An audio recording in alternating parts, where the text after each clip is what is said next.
Now,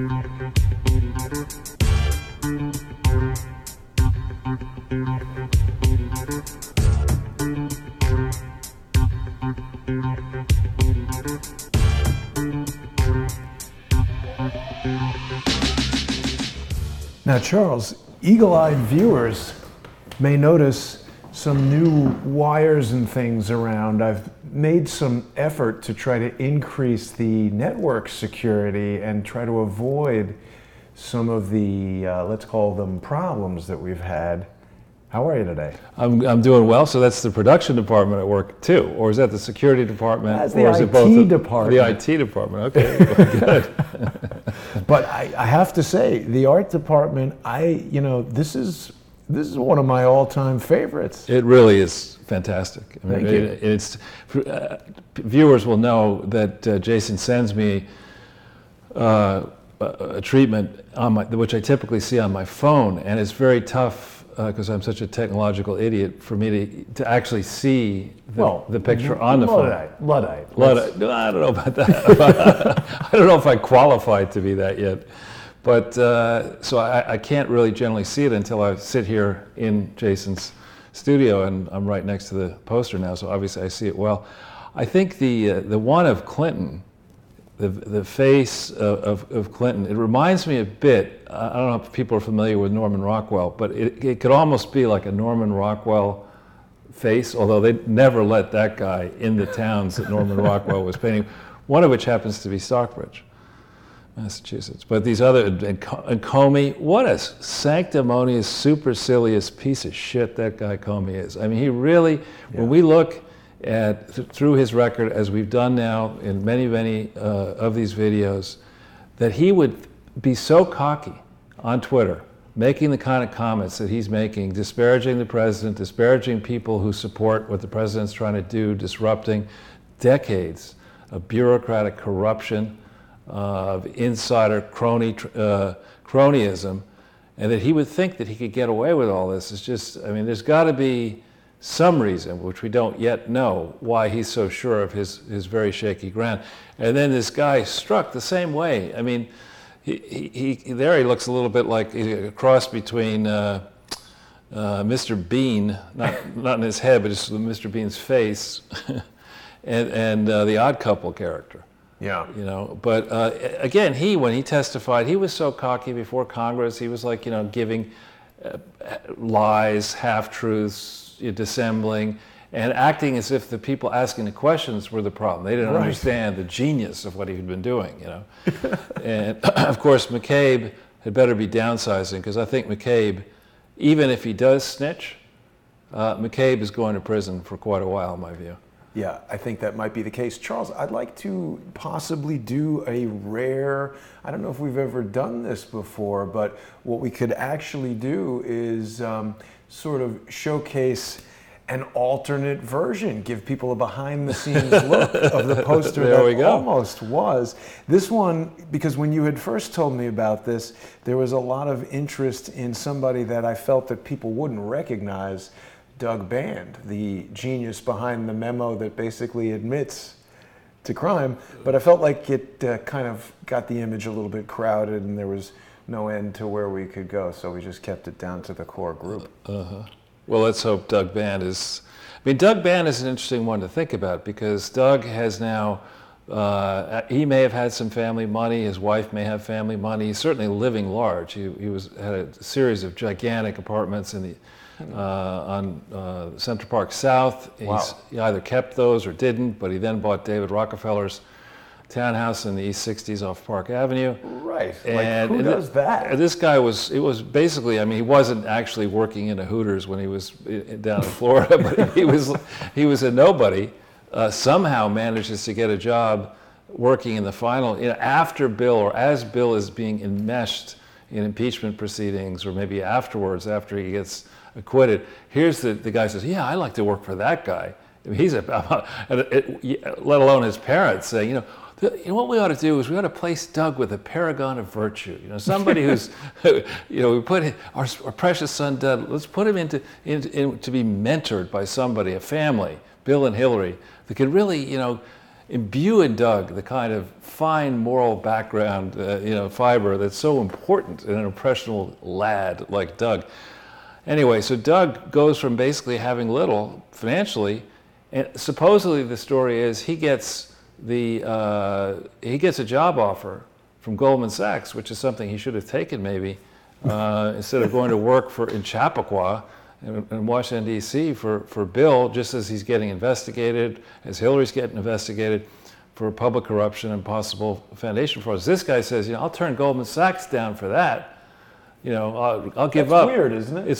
There are a lot of odd things. It's almost as if people were saying, let's insert Doug into the Clinton thing, and maybe, we'll make more off the Clintons than the Clintons are going to make for themselves. And in that regard, I would implore the real investigators who are watching this show, and I believe we know that, to do a little checking into a 12-part story done in Florida, and I forget which city in Florida. I want to say Clearwater. I may have that wrong, but there was an investigative journalist who did a 12-part expose on Doug Band's father, how Doug Band's father moved from somewhere up here in the north down to the south in Florida a long time ago, and built up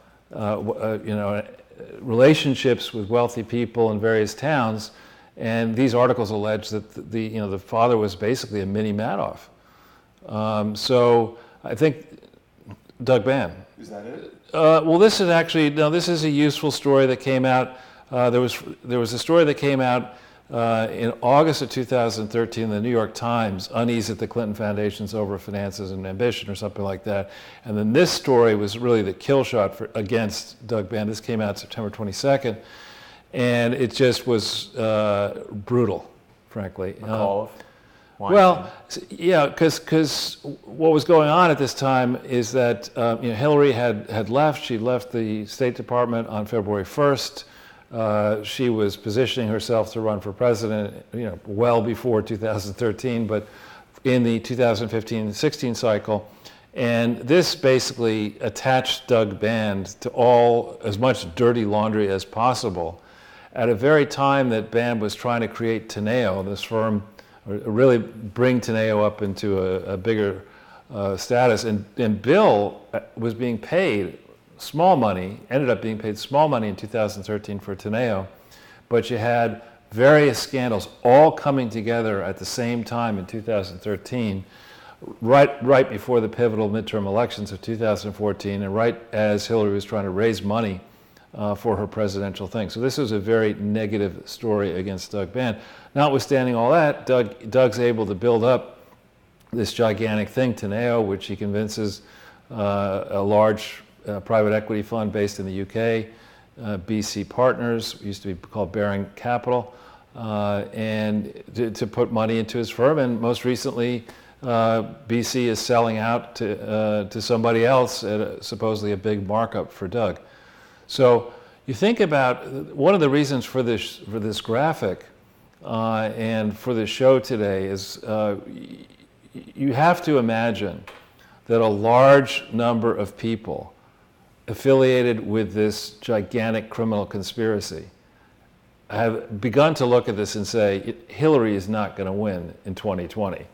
Bill, I don't think so. Got to be in it to win it, Charles. Yeah, maybe in Sicily or Corsica. I mean, she could go there, or I'd pick a place. Maybe in Kazakhstan or something like that. But in the United States of America, she's not going to be president. And Bill and Hillary are getting up there. And it's well known that Bill is not in good physical shape. He's had multiple heart attacks and doesn't. Heart surgery, and these special diets, and Hillary's got strange contraptions connected to her, and he's really had to reduce his cocaine consumption. But you look at this clinically, and away from the political considerations, and you can't examine this topic without being aware of the political implications because there's so many of them. But you look at this, and this is an exercise. It's the largest set of unprosecuted frauds in history. It is well more than the Clintons, it's well more than the Bushes, it's well more than Epstein and Weinstein and corruption at the State Department, corruption at the UN, corruption at the World Health. It has become a pattern and practice of using unregulated, poorly regulated, but gamed charities as laundromats to trade money for influence and vice versa. And a lot of these people either knew about it and decided to profit from it rather than prosecute it, or knew about it and just didn't do anything, or impeded the investigation of it. There's so many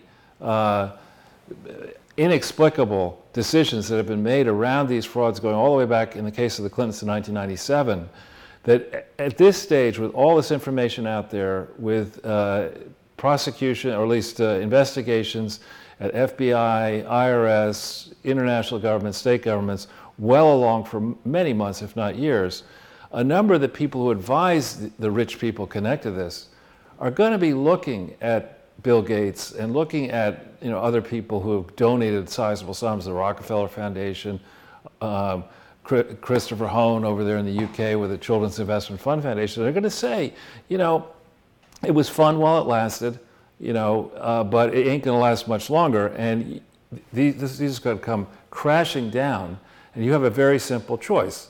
You can decide to pay a $50 million fine now and maybe get out of prison, or fight this, spend $50 million, lose, and spend $500 million and spend the rest of your life in prison. Those are your choices. And, it's probably, you're a numbers guy, and one or more of the people around this, whether it's Band, or who's the Eric Braverman, or the accounting firms, or lawyers connected with this, or people who really are trying to do good at, let's say, one or more of these large private foundations that have given money, let's just say unwittingly, and find themselves connected to this mess. One or more of these people is going to say, hang on, I've had it, I'm not taking the fall, and they're snitching. And as a guess, like anything else, if nobody's prepared to snitch, then the first snitch gets the best deal. But if suddenly it's, snitch madness, and everybody's, you're overwhelmed with people coming across the transom saying, I've got the goods on Bill and the Lolita Express, and somebody else saying, well, that's connected to Wexner and Epstein, and somebody else saying, well, that's connected to corruption in the Attorney General's office in New York with Spitzer and Schneiderman. Somebody else says, well, that's also connected to corruption in California with the various attorneys general there. At a certain point, the FBI is going to, say, yeah, keep it all coming on. Let's keep talking. Let's keep talking. And by the way, you think Manafort was bad. You think what happened to Stone was bad and Corsi was bad. Thanks for confessing to all these crimes. Now we have your sorry asses, and you are going to cooperate. Give us more. So I think that the dynamic could very well shift, could already be shifting to a place where a lot of these dominoes start falling and falling rapidly, well before the actual primaries begin in January of next year. So that there could be no defense, by the Clintons. So this is just political, or the Obamas. This is political. No, it's not. It's not political. This is personal, because what these people have been doing is corrupting from the inside, from positions of power. These, in theory, educated, in some cases, highly wealthy and previously reputable people have been corrupting the American experiment, which is not perfect, but stands in stark contrast to the hells that we see around the world, the Shaitholis, and also what's going on in places like China and places like Europe, which are blowing up. I mean, these people who decided to play these games for their personal benefit and let the Clintons and Obamas and Bushes do all this stuff and let Epstein do what he's doing, the people in the FBI and the CIA and the security services and the Justice Departments and IRS, et cetera, who allowed this all to happen, there's a bad reason why this may have been happening, and that includes the notion that many people may have been blackmailed here. And blackmailed, as we're going to get into a little, in a little bit later in depth, with the big ticket blackmail operation involving Epstein and these islands and parties and planes and boat trips and all that kind of stuff. And then small ticket, as somebody I used to work with at Dillon Reed, Austin Fitz, and I last laid eyes on her, I don't know, almost 30 years ago. Catherine Austin Fitz. Yeah, but she then went by Austin Fitz. Wait a minute, she changed her first name? She just didn't use her first name. She just, her name is Catherine Austin Fitz, but she just called herself Austin Fitz. Huh. People do that. Like J. Edgar Hoover. Right. What is his real name is not Jay. What was his real first name, I wonder? Anyway. Jerk off. Yeah. But so when we get into this and we think about it, a lot could come. Oh, what Austin was saying is she was saying that the big ticket stuff with Epstein, you put underage girls in cocktail parties and other parties on planes and ships and islands, and bad things happen. She was making a point which I hadn't thought of, which is in addition to that, they could well have been making movies of this, and nefarious movies. That temple down on little, whatever it is, St. James Island, what were they doing there? What were they doing in Haiti? Were snuff films being made? Were really diabolic things being made? And then we've read, we've joked about this, multiple mainstream press reports about, what percentage of the SEC time is spent watching porn at work, and IRS watching porn at work, and other government agencies watching porn at work. So imagine if this operation, in addition to going big ticket, goes down market to the government bureaucrats who should be prosecuting this and keeps track. Instead, they're just watching it on their computers. No, but they end up watching snuff films, not just porn. They watch underage girls, they watch things they should. And now this operation has that dirt on them. That was Austin's idea, and it's actually a clever speculation, I think. Well, it goes beyond speculation, because we're now into the territory of what David Hawkins talks about all the time. And, was 2 weeks ago, he and I went to 425 Carroll Street, where they were just openly accused by the Vancouver police of making child pornography. And we've heard from Mike Moore's witness that children on the boat that he alleges he was raped on were killed in front of him.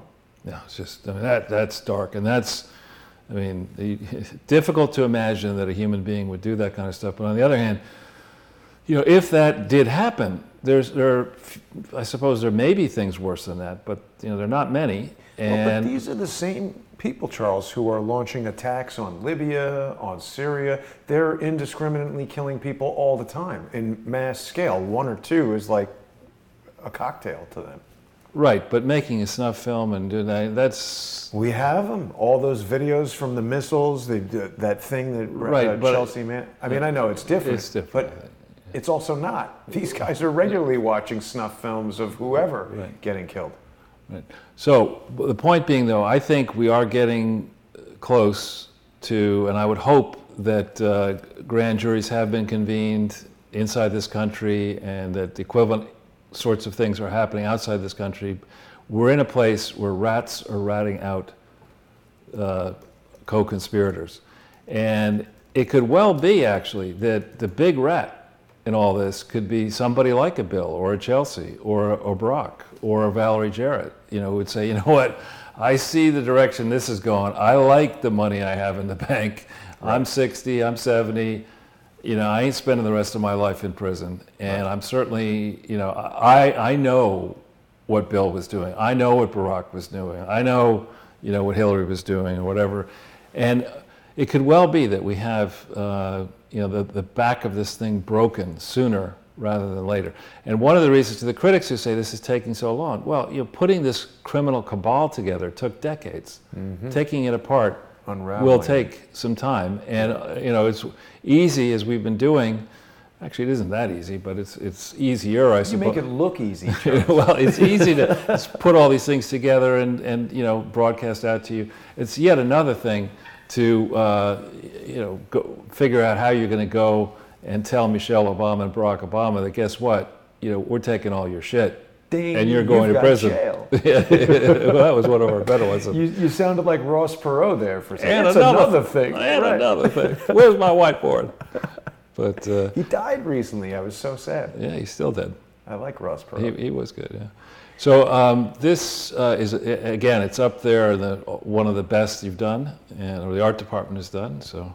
The art department is me. There are people who are misled even by you're too modest. Those comedy jokes. Charles, there's been a lot. People are in the comments talking about Amazing Polly. We're going to touch on that. Amazing Polly is definitely doing fantastic work. There's been a lot of videos coming from this Rusty Shackelford drone footage website. Everybody knows, of course, Rusty Shackelford is a fake name. That's a character from King of the Hill. But obviously very dangerous to go to this guy's island and be filming. It seems there are construction workers or something on the island right now. If the guy's in jail, why are they allowing things to happen on that island rather than securing all the evidence is an excellent question. And another set of points that have been raised, I think, initially by NBC News, they've found all these plans for buildings on the island that totally do not match the items that were ultimately constructed. So there was something for an underground movie theater, which Epstein referred to as a Ziegfeld theater, which I'm sure you remember is the theater that was on like 54th Street that's now closed. But what the hell do you need an underground movie theater for on an island? And if we know he's in a regular practice of applying for permits to build an octagonal music studio that then becomes a bizarre square temple, what could that underground movie theater actually be? Well, and also, I mean, the thing about the American Virgin Islands, let me get this right. Have I been there? I have actually been. Actually, I spent my honeymoon at Peter Island, which I think is near St. John. I think that is American Virgin Islands. I may have that wrong. It was a while ago. But certainly the U.S. Virgin Islands are American territory, and there is a governor of the U.S. Virgin Islands, and I believe his wife was on the board of one of the Epstein foundations, and there are allegations that the U.S. Virgin Islands are just, corrupt as hell. Yeah. And the notion, again, I'm not much of a technologist, but I have spent a fair amount of time in that area, mostly in the Bahamas, but elsewhere on other islands. Going underground on an island is not the first thing that I would think of doing. I mean, could flood out easily. Exactly, and I mean, if you want to go underground, you go and build something in Colorado or with the Appalachian Mountains or the Alps or something like that. You don't go do anything underground other than maybe put your garbage there to turn it into compost or whatever. But it's I want to quote Charles. When I build all my secret bases, they're underground in Colorado. Well, only an idiot would put a secret base under an island. No, seriously. I mean, why would you do that? I mean, a lot of island homes don't even have basements. Right, for precisely that reason. Right, exactly. So the whole thing is ridiculous. Yeah, and one hopes that the many honest people in the FBI and security services are all over any properties that may be connected to Jeffrey Epstein. Doesn't seem to be the case. I would guess they are. Why are they letting this construction happen? Anyway, I won't carry on with that. But Charles, you've prepared, as always, one of your wonderful presentations that people love to download, and I think we're ready to get into it, yeah? Yeah, I've kind of covered this title page, but what we try to do, let's stay on it for a second, for those of you who've seen a bunch of these before, I bet you I've done 150 of these now. This is our 170th show. I think a number of the early ones did not have slides, but most of them do. Mm-hmm. And I goofed on the last one, making errors. I put admitting it to errors. I put this not in italics and this in italics.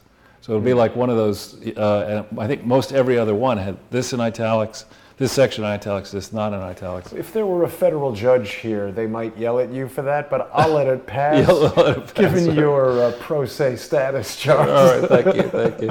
But honestly, I think, the elephant in the room here, the elephant and donkey in the room here is how many people, how many BKD accountants are singing to beg for forgiveness for what they did, for having failed to having allowed their name to go out saying that the work product they produced beginning in 2002 for 2001 was an audit when it wasn't an audit.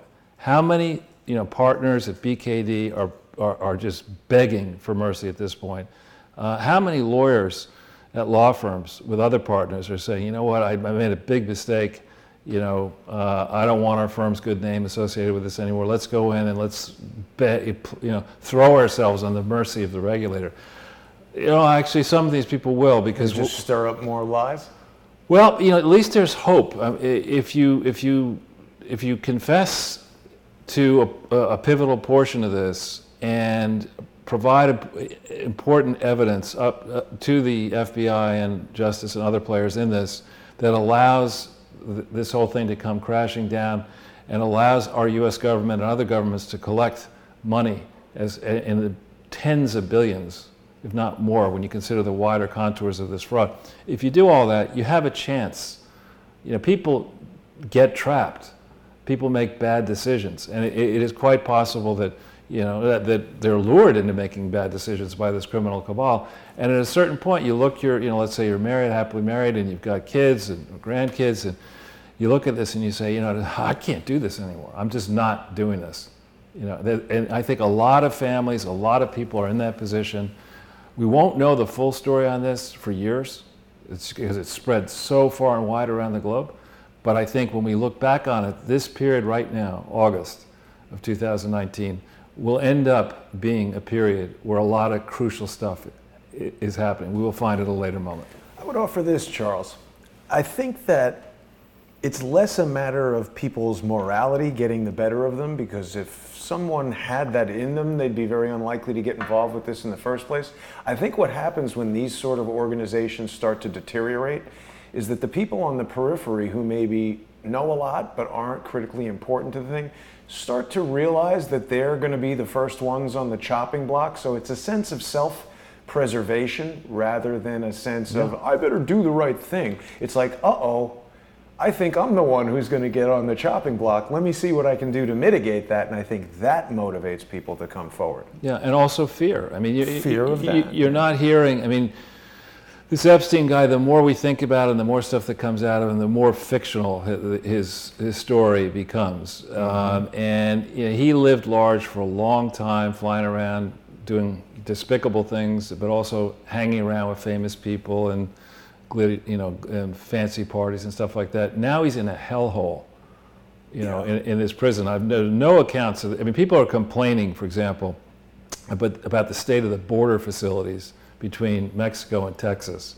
That is a Park Avenue duplex, triplex, penthouse compared to what Epstein is in this Metropolitan Correction Facility here in New York. I mean, it's not a good place for a guy like Epstein to be. You know, who's had a soft life, used to creature comforts. He's hanging around with 14-year-old girls there. It's really a drag. Well, I mean, you know, he probably hasn't spent a lot of time. Well, maybe he's spent time with other murderers. Who knows? But I mean, hardened criminals. But aren't you in solitary? I think every unit is a. I heard conflicting reports on that. You know, they say again, it's like his plans. He says he's doing one thing, but he does another. Right. The prison people say. Actually, Rajat Gupta wrote a book, which I have a copy of, which includes discussions of his time in prison. And he was in a minimum security prison. And basically, the second you go into that scenario, the prison guards disabuse you of the notion that you are, you know, almost a human being. I mean, they just. Apparently he walked in, Rajat Gupta walked in thinking, well, you know, I'll just do my time, keep my nose clean and whatever.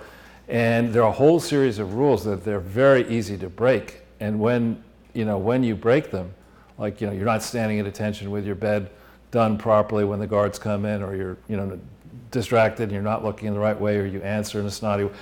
And you don't necessarily get hit by the prison guards, but you smashed. Yeah, you get, you know, your ego gets ground into dirt, and you know, that's in the process. That's happening to Epstein, and a number of these people around the Clinton Foundation and wider criminal conspiracy are probably saying, you know, I could be in there with Epstein, and I don't like this idea at all. Michael Lorette is in the comments telling us that El Chapo says it's nice. Isn't El Chapo gone now, or is he?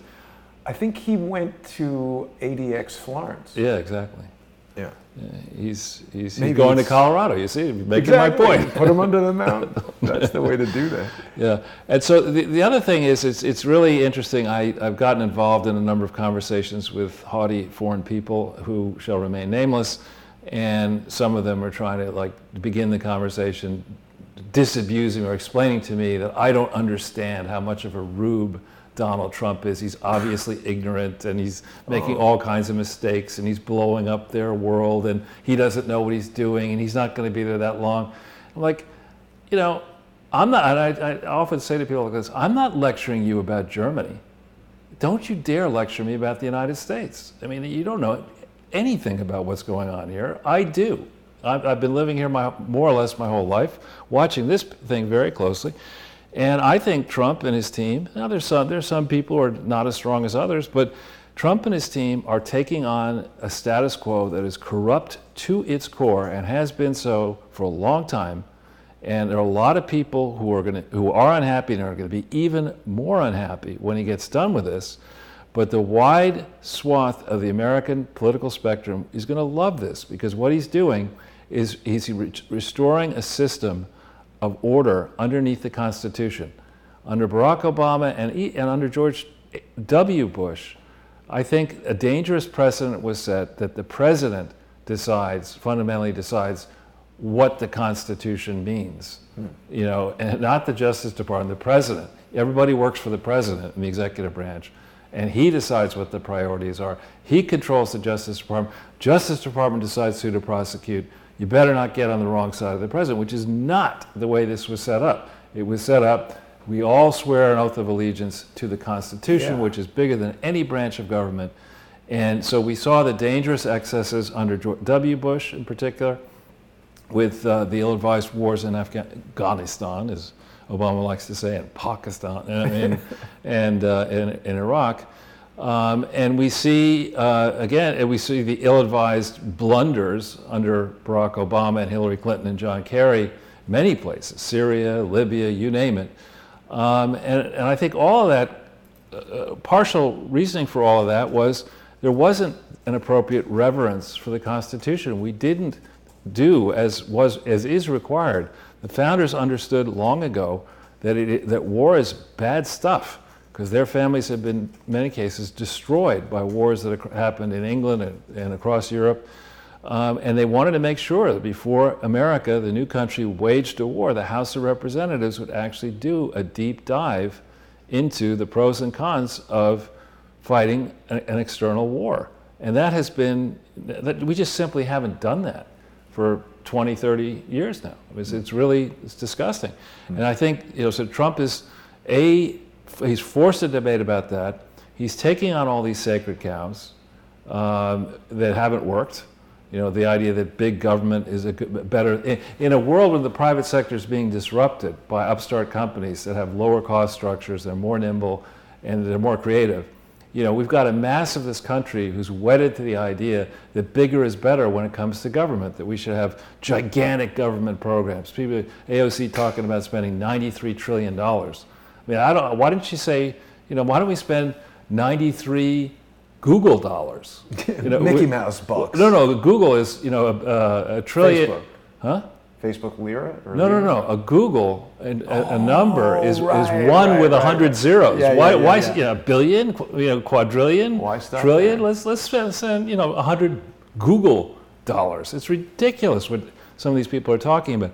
And so Donald Trump is, you know, he's made quiet and not so quiet strides. When you hear his opponents screaming, it's chances are because he's making real progress against them and he's over the target.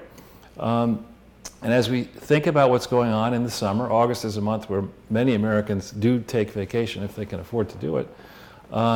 Actually, a lot is coming to the fore. And I think we're going to see fruits of all this hard work soon. Excellent. So if we go to the standard slide. It's actually the best time of year for fruit, Charles. Yeah, I knew that. So to people who are coming to the show for the first time and to those who may have forgotten about this point, we're trying to do things differently. And in mainstream media, the standard business model is you get hosts reading from teleprompters, you get guests who are given 2-3 minutes each maybe to speak in a segment, you get multiple segments in an hour, and you're basically served up a meal that has many, many different plates on it, but very small portion sizes, and it's tough to make sense of what's going on with that type of approach. They like it that way. Exactly. They want the public to be distracted and uneducated and not to appreciate the magnitude of the frauds that are being perpetrated against the public.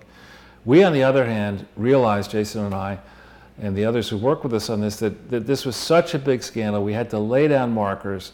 We had to give people the chance to consider all these strands, and that the best way to do that would be to lay out these lengthy videos, 2 hours each on average, with these companion slides, so that you can listen to us and ask questions. Then you can actually have the ability to, when you pull these slides down, you have the ability to follow the links and see what we're talking about, see the evidence, and do some of the work, indeed, yourselves, to get comfortable that what we're talking about is really true. And then what has been so helpful in this process is because we do it this way and consistently, week in and week out this way, we've developed a growing coterie of fans around the world who've gained the comfort to go to their government prosecutors and go to academics and influence shapers and other people in the media and say, something big is about to happen here. You better study this, because this is going to affect you and your community and your country. And the world is going to change. The way in which rich countries allow trillions of dollars to float around the world, ostensibly to do good, sent through charities that are not properly run and leaky, allowing government officials, current and former, to steal large sums of money. That world is not going to continue the way it has flourished, in quotes, since 1969 in this country, which was the last time charity laws were reformed meaningfully. Really? That is not going to continue by the time we get done with this. That world of robbing and stealing. Charles, a lot of people are in the comments reminding us of the well-known phrase that snitches get stitches, but I think in Arkansas, snitches get ditches. That's right. So it's a little bit of a different policy over right, there. but convicted criminals get worse than stitches. They get shanked. None of these crimes, I don't think any of these crimes that I'm focused on in charity land carry with them the death penalty. Some of the ones that Comey and McCabe and Brennan and the people around those people should be worried about do carry the death penalty. And that would be allowing classified information to end up in the hands of our dread enemies knowingly, allowing those people to do that, maybe even getting paid off by these foreign governments one way or another. That's treason. And there you do swing from the yardarm, or however they do it these days. So anyway, it's a different approach. If you want to reach us, you can reach me through my site or my Twitter. Jason's Twitter is building up. Well, and also, Charles, we've had some viewers who have contacted us with questions about how to access your presentations once they see them on the YouTube channel. And I want to just go through that with everybody, because it's like, one of those things that when you know how to do it, it's easy. Of course, on the Jason Goodman YouTube channel, we've got the Sunday with Charles playlist, which includes all 100, this is the 170th episode that we've done, Charles, so people can catch up if they are confused about anything. And if they are a prosecutor within the United States or elsewhere, you could basically play prosecution roulette with this playlist and just take any one of these videos, transcribe the content of it, and I'm convinced if you properly formatted it and submitted as evidence, any of the people that you're talking about could go to jail for a considerable time just from one of these episodes. But let's click on one, and basically all you need to do is right below the video, each of these videos, is the description that usually says show more. And when you click on that show more, it will reveal this line of text which says download Charles's presentation. All you got to do is click on it, and there it is. And if people want to save it to their computer, they're going to want to utilize that icon right there. So someone could make a collection of these and pour over them for hours. Yeah, or start quite a few, wood fires in their stoves, if those are not illegal in the states where they operate. Print it out first. Yeah. I think everything is illegal in California, from plastic straws to foie gras, but apparently stealing money and letting illegal immigrants in, that's fine. That's fine. Yeah, that's why I had the good sense to leave California. I enjoy California. When I was 10 months old. All right, so we're going to fly through this because I'm mindful of the time and we have a lot of stuff to talk about here. But we had, without hitting any of these links for a second, we had some big controversy last week when Joe DeGeneva and others, and John Solomon, were commenting on the fact that the Inspector Horowitz's report had been released for comment, that Comey's people had likely given comments, and that prosecutors had concluded that with regard to the phase of the report that Horowitz was focused on, that prosecutors had decided not to launch criminal proceedings against Comey, and people were saying, oh, wait a minute, how could he do that? You'll find that this Fox News headline concerning the next one, actually, sorry, is different. I think it's been edited since the first time I saw it. See, it says, Barr's Comey decision was the right call, but this is just the beginning. In other words, they're looking at this carefully. There's a lot here. You don't want to lead with the first case that is not necessarily as strong as some other cases. I believe, not selfishly, but I believe that Clinton Foundation and charity fraud cases are a lot stronger and easier to make than some of these other cases that they were looking at. And it wouldn't surprise me at all that the approach they're going to take is to lead with that stuff first, because, again, in proving charity fraud, you have the weapon, the way the IRS regulations and laws are written. The defendant in an IRS tax case has to prove to the other side that what they did was legitimate. They have to demonstrate that they've been legitimately operating as a charity, something the Clinton Foundation certainly cannot do. So you go there, you get them convicted and prosecuted, incarcerated for that, and then you go after the other ones. Just like now that Epstein has been convicted once of child soliciting. Underage, right? Yeah. It's every time he is subsequently now going to be prosecuted, that fact will be known to the jury. It's going to be, and it's going to get tougher. Doesn't help. It's not going to help at all. So Devin Nunes, who he has a disability of being from California and speaking in sort of a general, folksy way, and that allows the brilliant intelligentsia, or what passed for intelligentsia, like that idiot Joe Scarborough and Mika Brzezinski and people like that, to just make fun of him for the way he talks, and he talks a little bit slower. But this guy is the hero in all this. I mean, he has demonstrated a proclivity for doing stupid things. Right, but that's true, but I know what you're referring to, but he's one of the guys who early on, before others got on the bandwagon, he was the one who bravely said, look, there's a serious problem here. The Justice Department did abuse its authority and maybe obstructing a real investigation, and he took a torrent of crap for that. And he deserves credit for that. Yeah. And so here he's saying, in response in part to the outrage that I and others, it wasn't really me alone, but many people saw that and said, what the hell is going on here? And here's Nunes saying, don't worry. It's not just about Comey, it's about a lot of people, and they're going down. Well, that's reassuring to hear. And actually, it's interesting, Charles, because I think a lot of people get really upset by this kind of stuff, and rightly so. Myself sort of included. And then, when I heard that they weren't going to prosecute Comey, I was livid. And then I spoke to you, and you said, no, trust me, it's a good thing. And I was like, what? How could this possibly be? They got to Charles. No, because you always have a good, this is part of what you were saying before. If you just had 4 minutes to appear on Fox whatever, you wouldn't be able to flesh this out in such a way that people can understand it. And what you just explained makes sense. Maybe Comey did something, but why do we want to mess around with that guy when we could, we got the king. Or worse, you probably have done this, but I remember when I got to business school knowing nothing about business at age 22, and they brought out this thing called a decision tree. I'm like, what the hell are you talking about, a decision? Do you know about decision trees?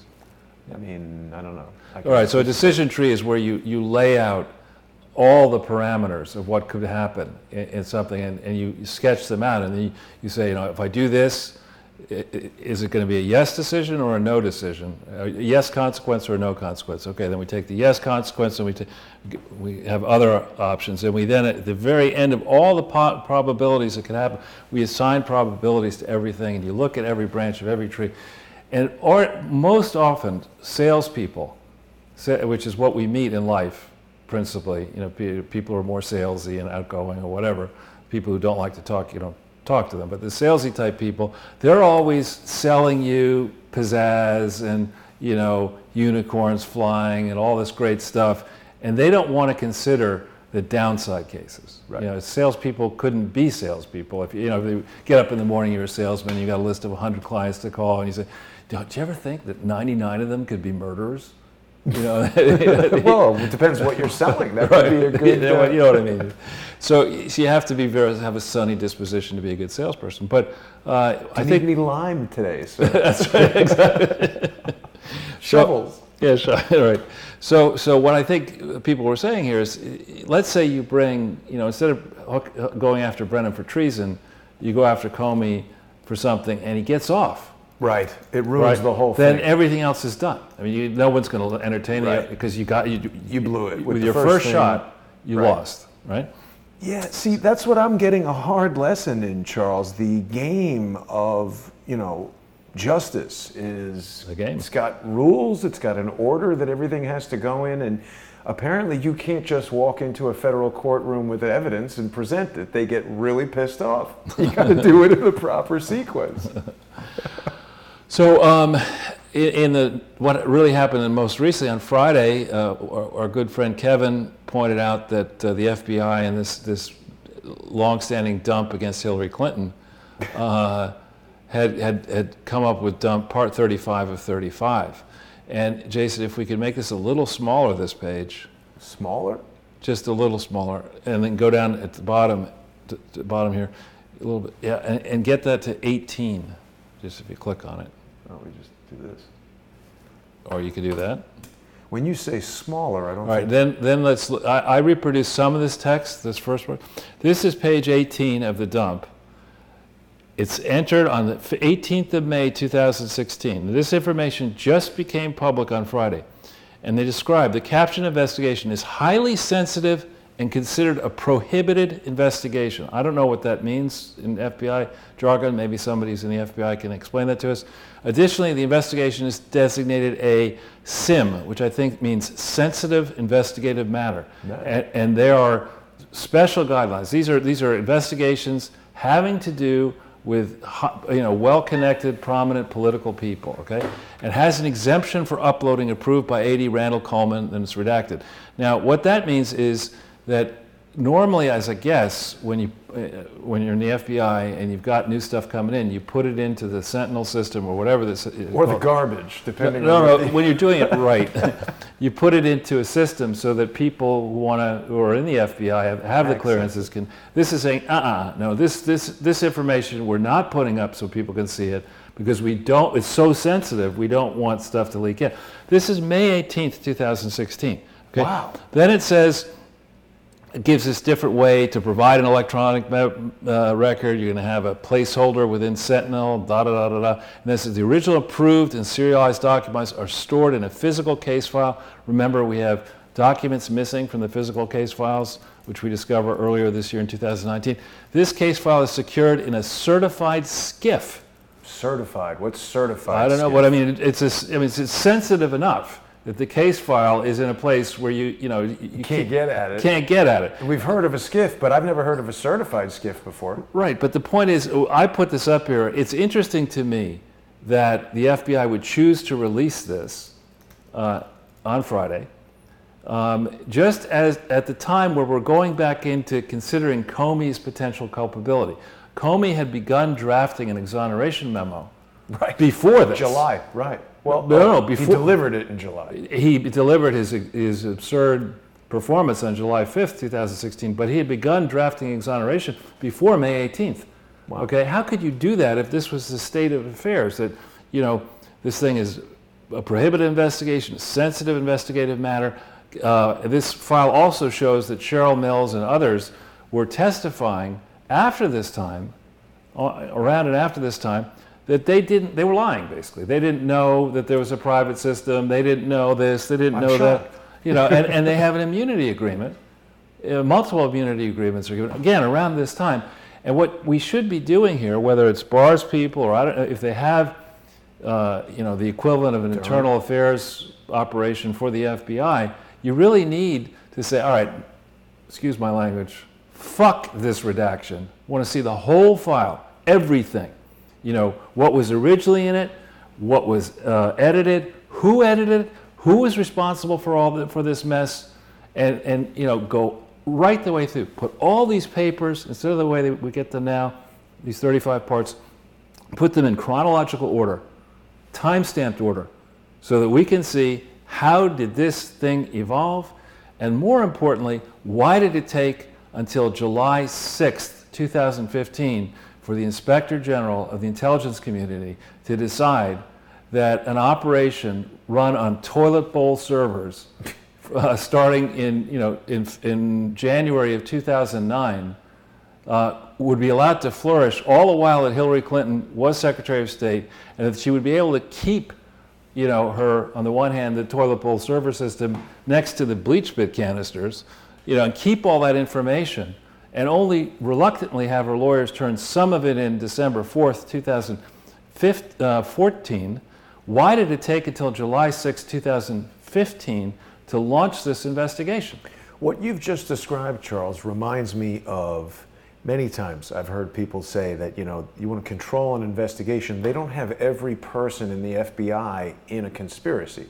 But if you've got the director, right, you're in business. And what you've just described sounds like the director knowing what's going right on and working against the process. Right. And, you know, instead of saying, you know, Mr. Comey, you're going to get a chance here to go into the grand jury room with your lawyer and this and that, no, you get the same courtesies that were extended to other people, right? And you should know better than any of them. And you've been head of the FBI, you were a U.S. attorney for the Southern District of New York, which is a very high position.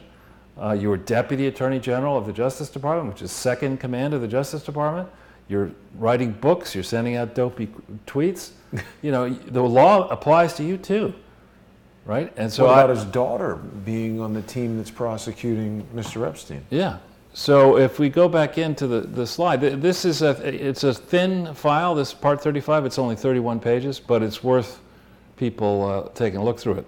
Now, tooting my own horn a little bit, the day before this thing was entered into the FBI system, on May 17th, 2016, if we hit the first link, One America News Network was just, I guess, getting more active up here in New York, and I got a chance to be on Tipping Point with Liz Wheeler, who's very, very smart and also very beautiful. And this appearance that I did, I was surprised in preparing for this presentation to see, has 575,000 views and 9,374 likes. Now this is an old thing from 3 years ago, or at least this version. 3 years ago. But that's a fair amount of viewership, and the clip itself is over 12 minutes long, which is long. Mm-hmm. So we see elsewhere that the FBI cares all about, and as Clinton and others care all about positive press releases and other press matters. Where are the records in the FBI case file that anybody at the FBI looked at this? Did they say, oh, this guy Ortel, you know, what does he know about complex financial matters? I mean, he didn't identify General Electric as something that was complicated before anybody else saw it. He didn't do that. He wasn't proven right about that before this happened. So we won't look at it. Or did they look at it? And if they looked at it, was a roadmap to what they need to cover up. Well, you know, that's the kind of stuff that bars people, and if there are internal affairs, I don't know who would be doing it. They have to look at this and say, what was going on with the FBI looking into the Clinton Foundation? Because there's a Venn diagram of, like, over here you have the Clinton Foundation, over here you have the email, and the question is, how closely do they interact? And I would argue it's like that. Yeah. You know, they're very closely connected.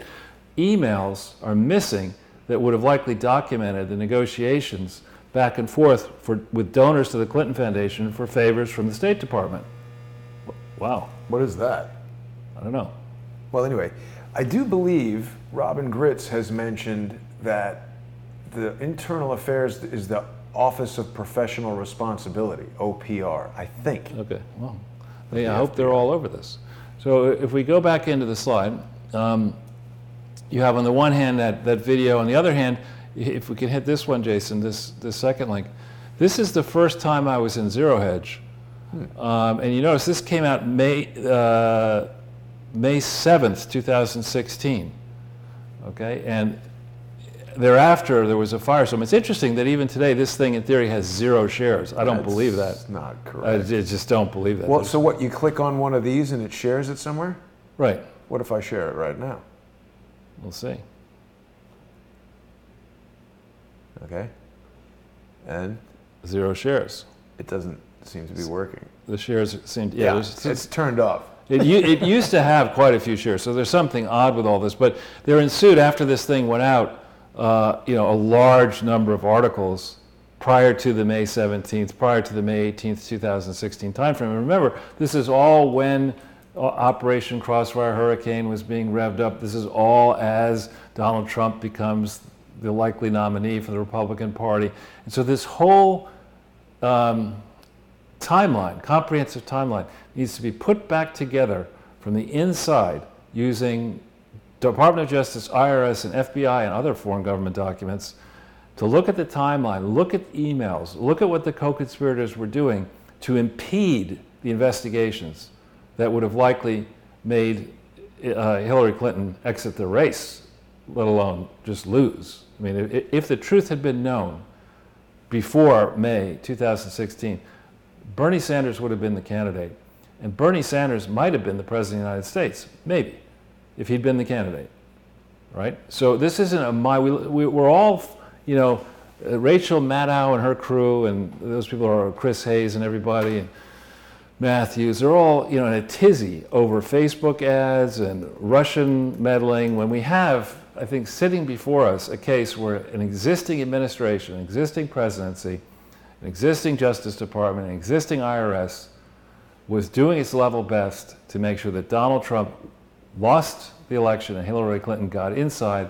Why? Because they saw how the Clintons worked from 1992 or 93 January to 2001 January. They liked what they saw. They had a lot of dirt, and they probably felt, these insiders, that they would be able to manage Hillary for their benefit. So then we have, let's not hit up all these links, not that first one, we'll do another one. But here we have some idiot congressman, saying, oh, absolutely, full speed ahead with an impeachment for Trump. I mean, the guy. Not Adler? No, it's another one, Ted Deutsch. Wait a minute, he was involved with the Iwans.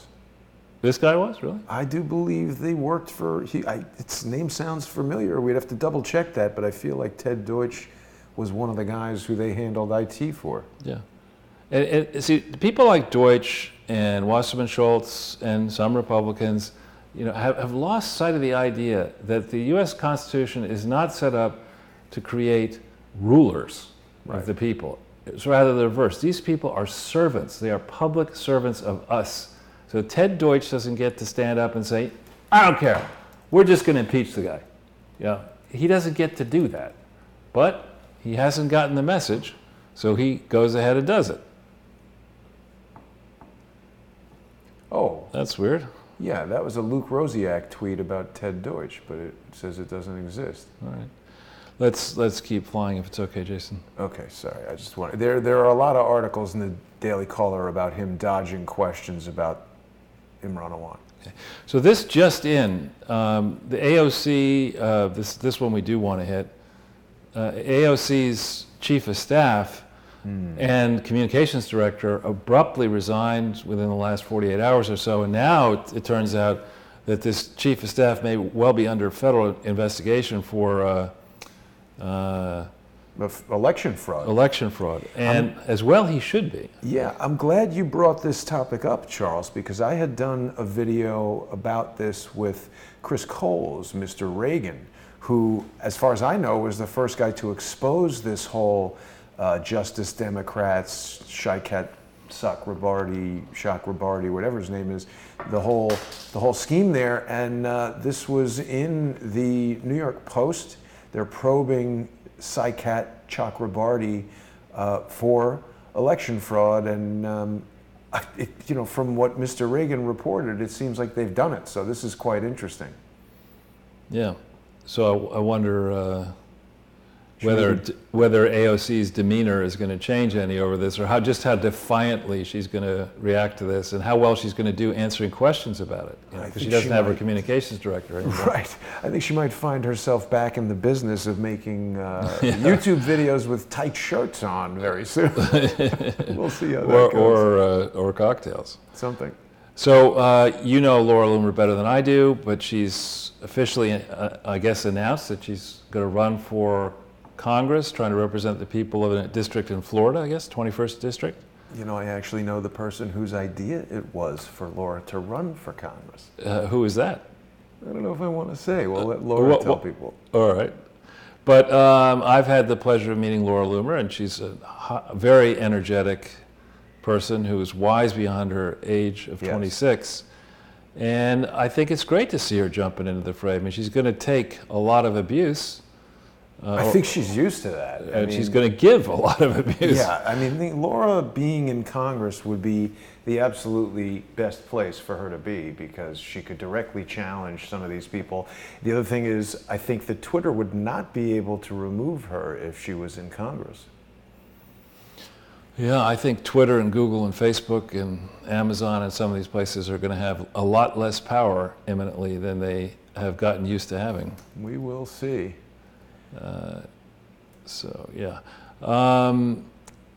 We won't hit this link here just in the interest of time, but I'll just describe it, and that is that apparently the demonstrations, not as widespread as we see in France and other European countries, have now spread to Moscow and to Russia. People are unhappy inside Russia with some of the tweaks that Putin wants to make to pensions and other issues, and so they're taking to the streets. None of urinating on hotel mattresses. So where were they doing that? That was in Moscow. Oh, were they doing that recently? That's the whole I see what you mean. I know what you're talking about. Yeah. No, we're talking about protesters. Yes.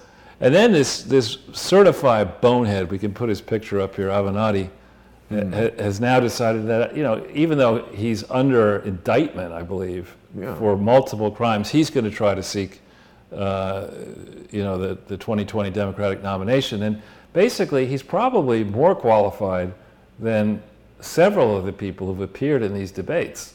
Just because he's so experienced at graft and fraud? Well, yeah, I mean, the other people are so deplorable and despicable. But, I mean, one of the leaders, I mean, you think about it. I don't know that we had a chance to comment on this, but I was asked to stay up and watch the second debate. And so I seldom watch CNN, let alone 2 hours. I couldn't watch the whole 2.5 because I had to then go on TV. But I watched 2 hours of it, and I was struck by the first ad that CNN ran. And there weren't that many ads because probably people don't want to advertise on CNN. But the first ad was, who do you think it was for, Jason?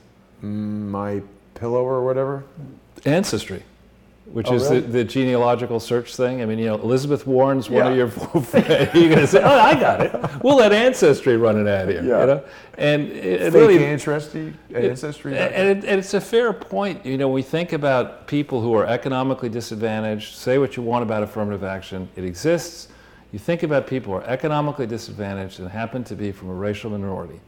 And there aren't that many tenured professors of law at Harvard or, Ivy League top law degree spots, or you name it, and to think that a lily-white Lilliputian intellect like, Senator Pocahontas Warren would think that it's okay, that there's nothing really fundamentally wrong about what she did, being a lawyer and then teaching law. Right. You're saying she thinks there's nothing wrong. Evidently. It's like, these things happen. My grandmother said, because I had high cheekbones, I must have been an American Indian, so I'm an American Indian. Boy. There's nothing wrong. And I did this cookbook, was it Paw something or other, which had, supposedly an Indian recipe, which turns out was lifted from the Waldorf Astoria kitchen or some other cookbook. I mean, this is an inveterate liar, Pocahontas. And she's one of the leading contenders. Some are even suggesting she will be the presidential nominee. So if she can get in the fray, why can't Avenatti be in there? Wow. They should have a special thing. You have one debate, 3 days of debates. You have the top 20, the next 20, and then the third, you do it in the prisons where these people, because they can't get out. Just start pulling people off the prison rolls and be like, who in here is more qualified than any of these people? Yeah. So to go then to the next slide. I've mentioned this book. There's a lady, Conchita Sarnoff, who wrote a book called Trafficking, the Jeffrey Epstein Case. There's a link to the Kindle edition. And you don't have to hit the link. But this is pretty interesting. I've lifted certain passages from the book. You cannot, I went to the Strand to try to get it. I went to Barnes & Noble, you can't get it. So I went to, there's a great store. There's one on the west side, one on the east side here in New York called Shakespeare and Company. Yeah. And every time I've needed a book that I couldn't find at Strand, or they get it for me. Don't they print it on demand? They may print it. I don't know how they do it. There. Yeah, they do have that thing there. But so if you look here, this is pretty interesting. The author is saying that in 2007, when the author was attending CGI, now remember, CGI puts an application into the IRS in August of 2010 saying that we had no pre-existing operations. Right. But here's this book saying that in 2007, when this particular author was attending the Clinton Global Initiative, she describes it as a mammoth quasi-political public relations fundraising conference created by former President Clinton. Okay, none of that's a charity. Yeah. And President Clinton was not an officer or trustee of the of any part of the Clinton Foundation until 2009. Okay. And it says, according to, it says it's modeled on Klaus Schwab's World Economic Forum, which I don't know if that's a charity or not. I don't even know who. That's Klaus. Davos. That's Davos, the thing in Davos. So then it says, the Clinton Global Initiative was originally funded by a generous gift from Epstein for a sum of $4 million. Wait a minute. This is what this book says. Wow. Okay, I've been unable to verify or refute the amount of this claim, since the organization's accounting records do not disclose the information. Yeah, they use BKD. Of course, you want something to hide the truth, you hire BKD in that time frame. And Bill didn't return her call. But this guy, Gerald Lefcourt, who was Epstein's lawyer, confirmed in a letter that we discussed in a previous provided links to, and Fox had done work on that with the actual link, that Epstein was, in theory, one of the founders of CGI. How could he have been, right? Now, before, I want to just, this is interesting. If we hit this link here, for people, a little trick here in understanding Clinton Foundation and other frauds in the age of the internet is you can just put in, it's interesting here, it's the domain name that we want to insert here is www.Clinton Global Initiative it should be .con, but it's .com. That'd be a new top-level domain you could create, Joe. All right, and we see here, going down a little bit further, you're going to have to, here, right there. Created on the 15th of November, 2004 at 1:33. Oh. There you go. Oh, wait, I forgot to show you the most important thing. You've just reminded me. I'm sorry to go backwards, Charles, but this article about Ocasio-Cortez and Saikat Chakrabarty, the amount of money in question, this is why I wanted to go to this article. He's raised $3.3 million. You seem unimpressed. So well, I mean... Back to the other thing, yes. But just staying on this for a second, November 15th, 2004 is 3 days before the Clinton Presidential Center opened. It's as the president, the ill-fated or star-crossed president of the Clinton Foundation, Skip Rutherford, James Skip Rutherford, signs a document with the National Archivist on the 17th and 18th, so 2 and 3 days later, basically saying, we didn't do anything like this. We're just a presidential archive and research center. We stayed true to our, we're a public charity. You could trust us. That's what we do. Well, somebody created this Clinton Global Initiative .com. Notice it's not .gov. It's not .org. It's specifically .com, which is more typically used for-profit enterprises than for not-for-profit. So why did they decide to create select the domain name ClintonGlobalInitiative.com? on November 15th, 2004. Whose idea was that? Was that Epstein's idea, as his lawyer claims? You know, and if so, it would be pretty important, I think, to sit with Mr. Epstein and say, hey, Jeff, you're the super genius, you know, the super financier. What was in your mind? Tell us how you conceived of this Clinton Global Initiative. You know, in which one of your planes, were you underground at the island, or where were you when he came up with this? And let the guy spin a yarn.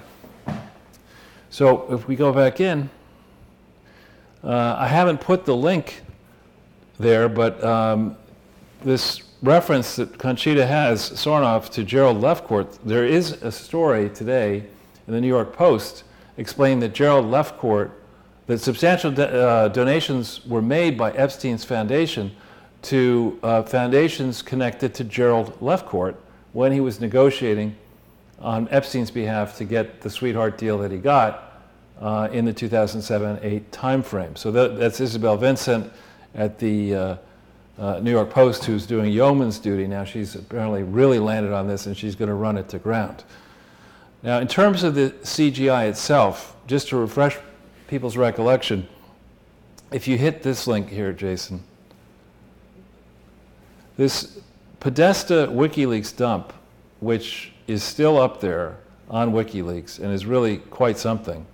What I did here, if you go to the top of this page, is I entered in search results, I just put CGI, and you get 877 results. And I obviously have not, for this presentation, reviewed every single one of all of these, and you can rearrange them and put them in chronological order, and you can look at, but the FBI should be doing this, you know, and saying, what the hell was this Clinton Global Initiative doing with each of these potential donors at each of these potential points of time? You put it into a comprehensive timeline, and what you will discover very quickly is the Clinton Global Initiative was the feature that was being used to manage these negotiations between donors, purported donors to the Clinton Global Initiative, or to charities that sprung up around it, to marry their donations with the favors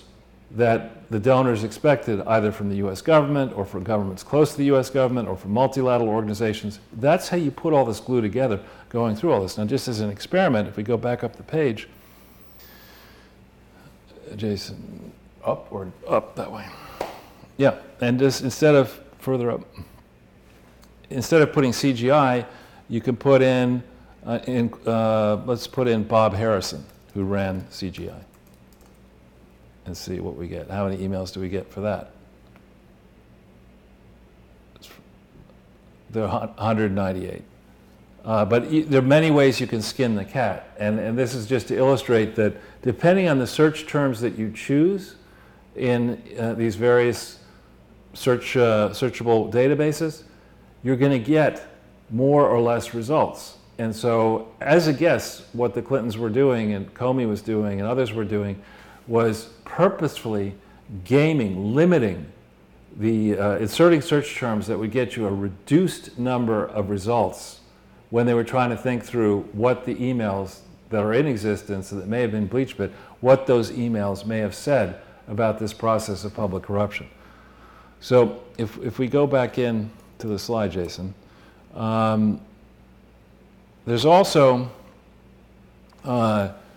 we put this up before. We don't need to hit this slide, Jason, but this link here, but because this gets you to eventually, when you go to the page, you go down to the bottom, you can search every single commitment to action, which I think is more than 3,000. And the FBI should be doing that. They should be looking at every single one of these things and ask, did they really happen? Were the donations really to a charity? Did any people around these commitments to action profit personally from their donors, their donations? Or did they get a benefit from the government? And you put it all in chronological order. This is the Catherine Austin Fitts video that we talked about. You can watch that here. This is one that somebody directed my attention to this morning, and so I did watch it.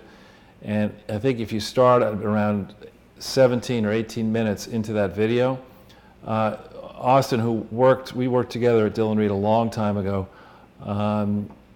makes the point that she thinks the Clinton Foundation was used to launder a lot more than mere billions of dollars. Many, tens of billions, maybe even hundreds of billions. I think she says 21 trillion.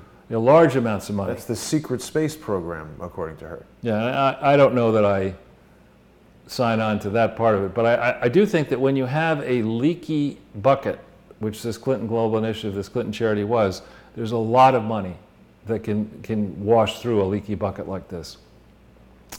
And then here again, we're going to now address this in subsequent slides, but there's a lot more to these scandals. The Epstein scandal, the Clinton scandal, the Weinstein scandal.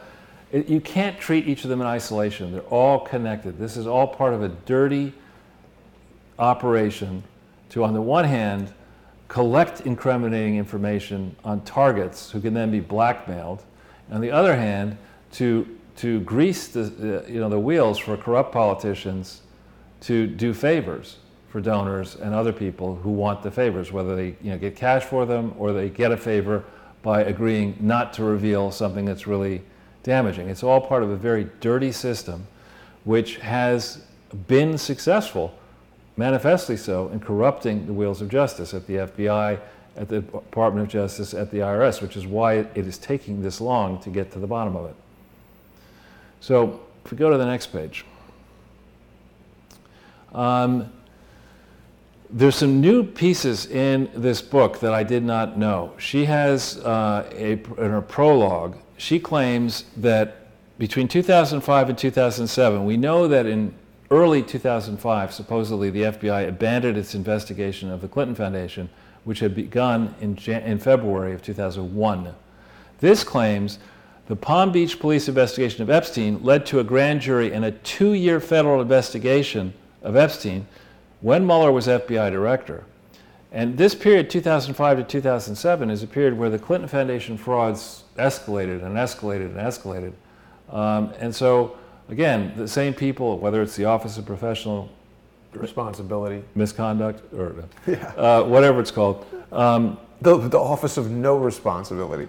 Needs to go back in and say, all right, this federal investigation into Epstein, what was that all about? He's a donor to the Clinton Foundation in this period. How come you abandoned the Clinton Foundation investigation?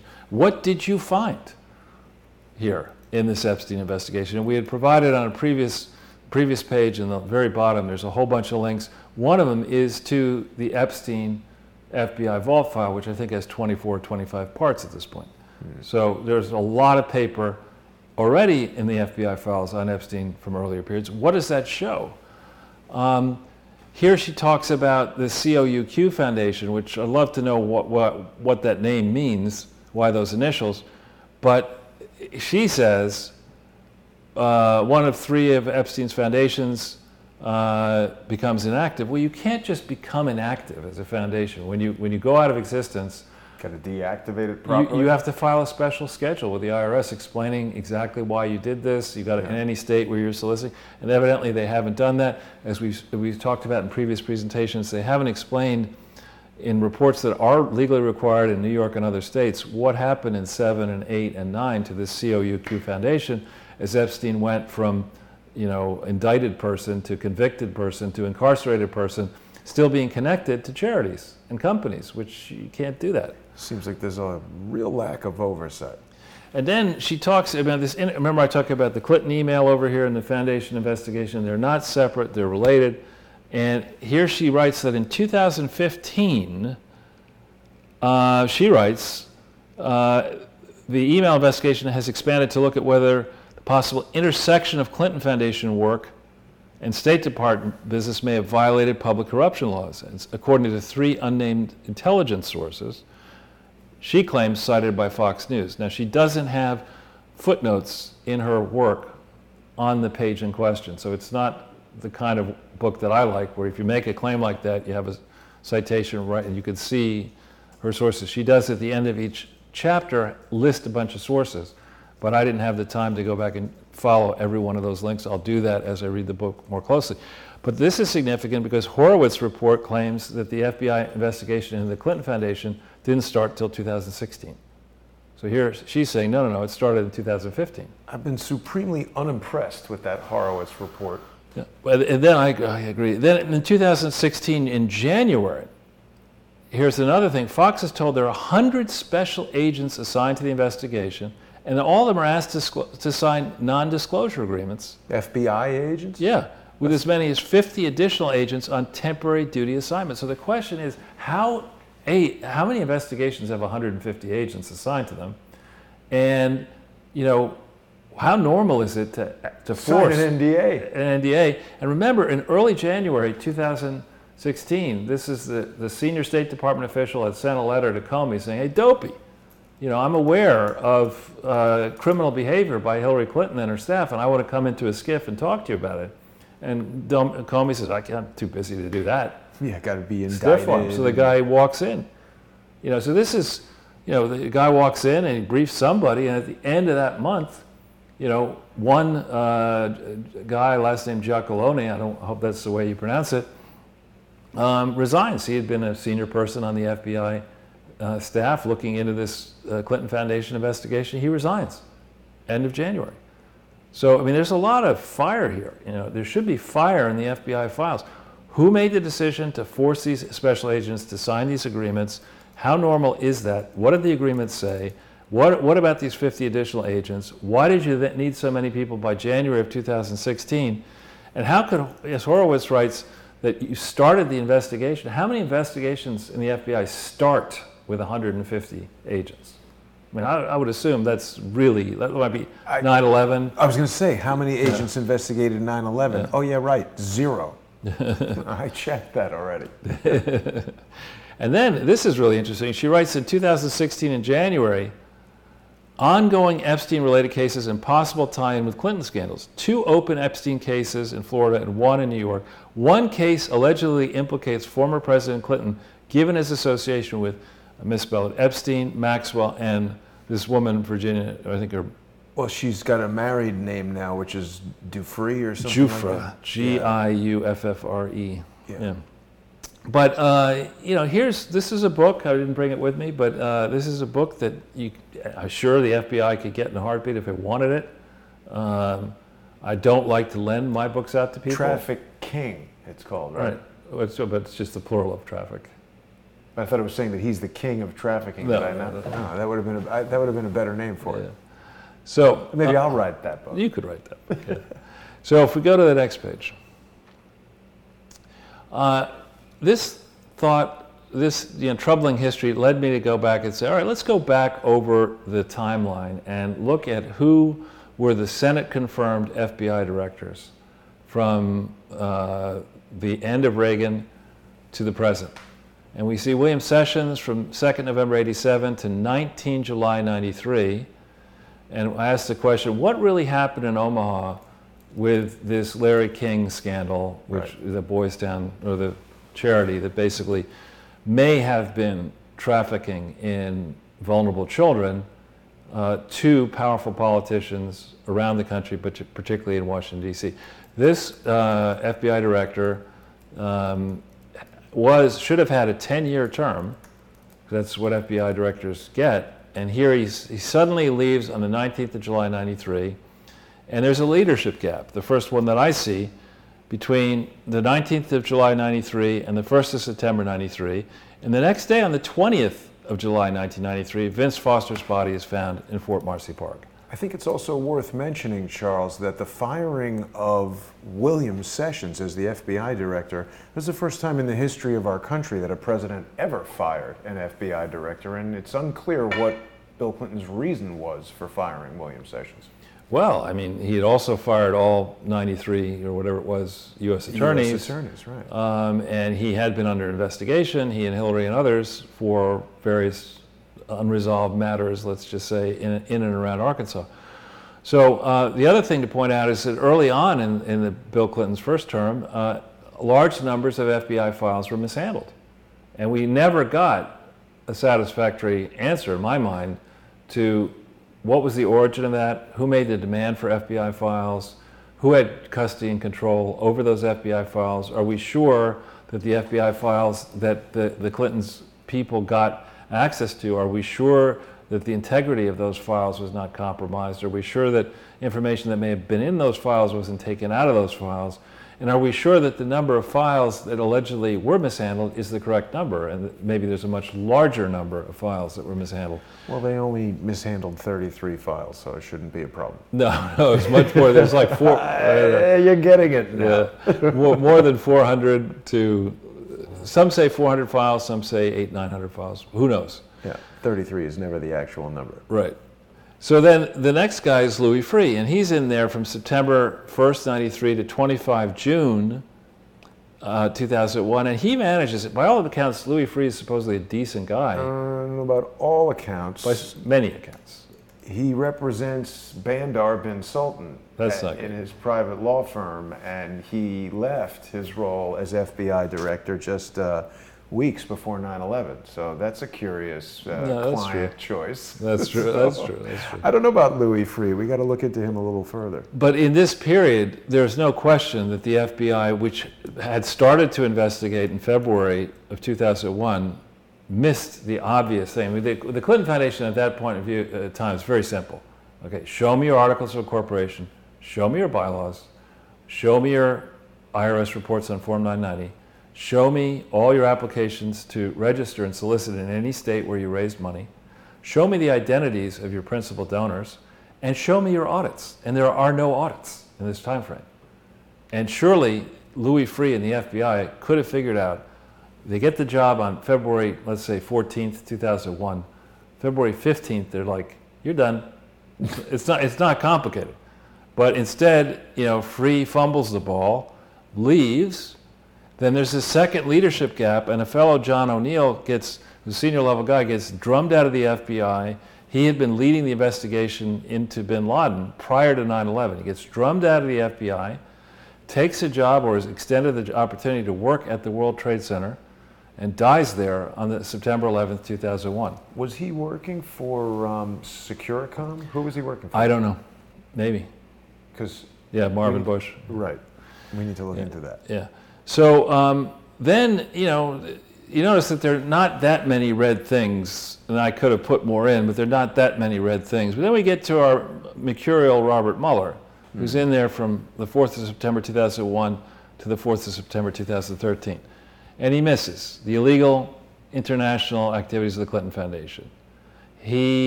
Members involved, there's a demand for between the 10th and 14th of March 2004, that's the incident where people are trying to force Ashcroft to sign an extension of warrantless wiretapping, and supposedly Mueller and Comey are, we won't do that, we're going to resign, there's a big brouhaha.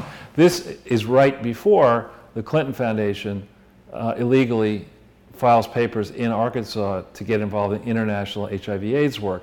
And so what's the relationship between all that? Was there a battle royal going on between Bush loyalists and Clinton loyalists in the IRS, in the Justice Department, whatever, that people on the Bush side were concerned about what Enron would show, people on the Clinton side were concerned about the investigation into the frauds of the Clinton Foundation and other issues? Was there a bad compromise reached where dirty players in both ends of the political spectrum said, okay, I won't look at Enron if you don't look at the Clinton Foundation, and let's just carry on? That would involve Ray, wouldn't it? It would absolutely involve Ray. So the FBI misses after this point, all kinds of fraud, public corruption with the library, the illegal operation of the initiatives and the joint ventures, doesn't have a care in the world about the many lies and the meaningless memorandum of understanding that is entered into between Obama administration and Bill Clinton's Clinton Foundation. They either miss or say it's okay to have the toilet bowl server and the devices that are not checked. They don't have a point of view on the illegal reorganization of all the Clinton Foundation entities.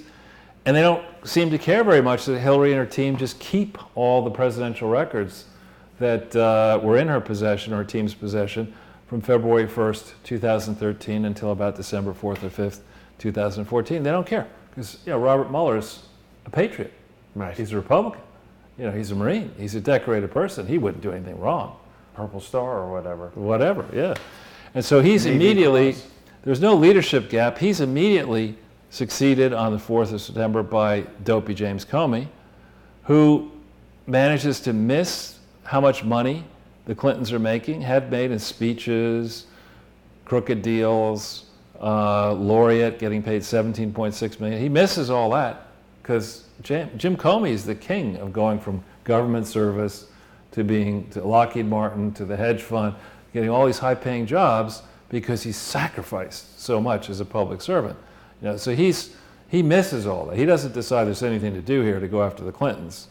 And his team misses the illegal attempt by the Clinton family to seize control of the Bill, Hillary, Chelsea Clinton Foundation and thereby all the other allied foundations on November 2nd, 2013. He misses all that. And curiously, Louis Freeh is driving on the 25th of August, 2014, and he falls asleep at the wheel driving in Vermont. Bad injuries. Bad injuries. That's odd.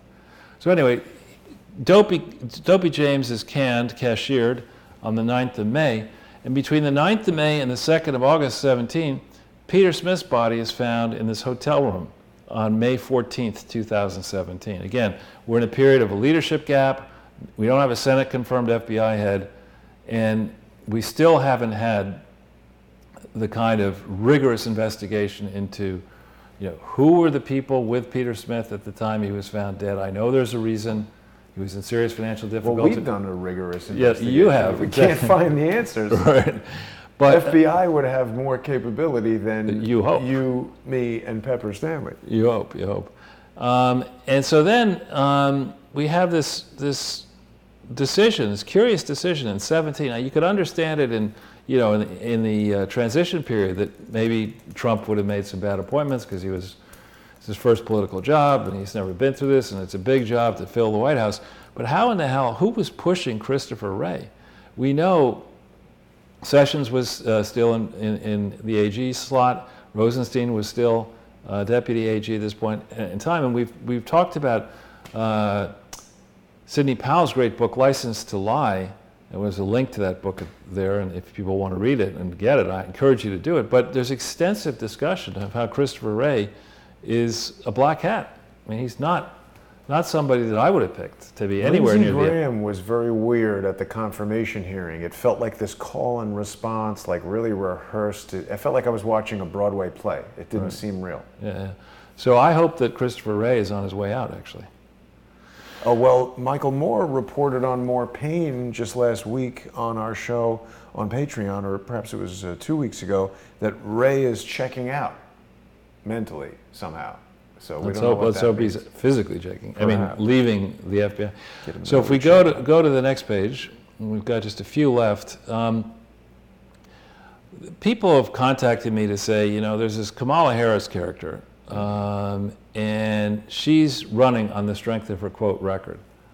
And Tulsi Gabbard, I did watch Tulsi Gabbard's epic takedown of Kamala Harris. I mean, it was brutal and well-deserved. And so, of course, the mainstream's coming after Tulsi Gabbard. Right. But we have this zero hedge thing, which is interesting, Jason. I don't know if you saw this, that they're apparently, the second one, this one, they're scrubbing the California records of Kamala Harris's arrests. What? Not of her personal arrests, but of her arresting drug dealers. Well, still, that's not good. Yeah, why erase records? Well, because she thought it was really cool to brag about smoking pot, and the reason you smoke pot is inhaling. But meanwhile, she's putting to prison a whole bunch of marijuana dealers, and people are saying, "No, wait, you can't do that. You can't do that," and there's nothing I cool. thought marijuana's legal in California. She was Attorney General from 2007 until January 3rd, 2007 to January, or 11 to January 3rd, 2017. So I don't know when it became legal. So I am not impressed with Kamala Harris. No, and her opposite record. of impressed. And I think she's a shameless poser, frankly, who did a horrible job as an Attorney General in a state that is in despicable financial condition right now. It's highly likely that California, in a financial reversal, will have to come to Washington, D.C. begging for taxpayer aid. Highly likely. I mean, the obligations to the too many overpaid state and city workers in that state, their pensions, which would go bust in a financial crash, the commitments that have been made, for construction and other projects that can't be funded, the likelihood that following a financial crash, the highly paid wealthy people will leave California in search of places where they don't have to pay the onerous rates of tax. She's part of that problem. She was a governor, but she was Attorney General. Yeah. And if we go into the body of the slide a little bit. The slide or the article? The slide. We focus here, just if we hit this link, Jason, this one, yeah.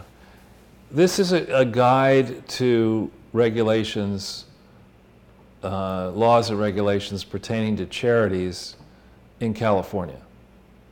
And you'll see, given the amount of time it takes to load, it's not like there are no laws and regulations. California is a place where if you go through the drill of complying with the many laws that do apply here, it's a 113-page guide. And it is incredibly ironic that you're showing this for the first time. I was just looking at this the other day for reasons we can discuss later, but there are a lot of details in here that you have to follow. Incidentally, worth mentioning that Javier Becerra is another guy who was closely associated with the Awans. Right, but if you just stay on this first page, it says, in 2017, charities operating in California reported receiving over $236 billion in revenue. What that means is that a portion of that money in revenue that went from individuals was likely deducted from individual tax returns. And many of these people are wealthy people, so high rates of federal tax, high rates of state tax. If you issue pieces of paper, as I believe the Clinton Foundation and related charities have been doing, suggesting that a donor gave money that it really didn't give to the foundation, you are depriving a state that needs tax revenue of a large amount of cash, potentially. So this is not an academic point here that a high tax state like California or New York or Illinois or these have onerous rates of tax and very expensive governments. You must comply with the local laws in California in order to get exemption for the donor from the donor's California state income tax if they're a resident of California when they make the donation. And I'm pretty certain the Clinton Foundation has not done that properly. But I'm very certain that Kamala Harris's department has not done it properly, because I interacted with the Attorney General's Charity Bureau department starting in 2016 multiple times to get them to focus on the Clinton Foundation, and they haven't, of course, as far as I know, because too busy smoking pot and listening to Tupac. Exactly. You said she was running on her record, but she doesn't even know what records she has. Right. They were CDs. Right. So you have two ways you must register. If you hit this one here, this business search, people forget this. But in these high, expensive states, you've got to actually register with the Secretary of State. A charity, even if it's from out of state? Especially if it's from out of state. To Maybe do business. From Virginia? Yeah. To do business in the state of California, to solicit money in the state of California, you've got to actually go through the formal paperwork, which in the law says you typically have to provide proof that you've been organized, proof that you're operating lawfully. You have to file different things with the Secretary of State, then you have to file annual reports, keep the information current. And of course the Clintons are like, F that, we're not going to do that. There's apparently a number of charities that have failed to do that, right. Charles. I'm learning quite a bit as I research this website. Right. So that's one side. This is the easy side of the house. The tougher side of the house we're going to go to in a second. You go back into the slide. You have the Attorney General's office, which Kamala Harris was in charge of, the Charity Bureau. And here, if you go down this page a little bit, it says search. Too fast for me there. No, it says search the Charity Bureau. Here. This? Yeah. Yeah. All right, so we've got some numbers. I don't know if on a different screen you can see the number and then you can punch it in. But I think while you're looking for it, the first number is 31. Sorry, hang on. Give me just a second. We'll address this. Yeah. Here, it's going to be easier if I put this over here for a second. Oh. Okay. You need to forget about the hyphen after 3-1. So it's 3-1, there you go, yep. 3-1-158-0204. And this says that the charity is current as far as California is concerned, but California's got that wrong because there aren't audits for historical years, key historical years for this thing. They have not adequately notified California of the administrative proceedings in Mississippi and West Virginia and elsewhere, and Pennsylvania and Massachusetts and internationally. There's a lot of stuff that they've omitted to tell the Clinton Foundation, the regulators in the Attorney General's office in California, and of course California having no interest, and Kamala Harris and others having no interest in seeing a gigantic Democratic scandal explode further, has been sitting on this. Well, and here, you know, like as happened in Arkansas with when the Arkansas public schools refused to integrate. When was that? 57. No. I was only one, so I was just, I read it in You the were car. reading it in the New York Times. Yeah, exactly. I was sitting there, burp. What's this, Mommy?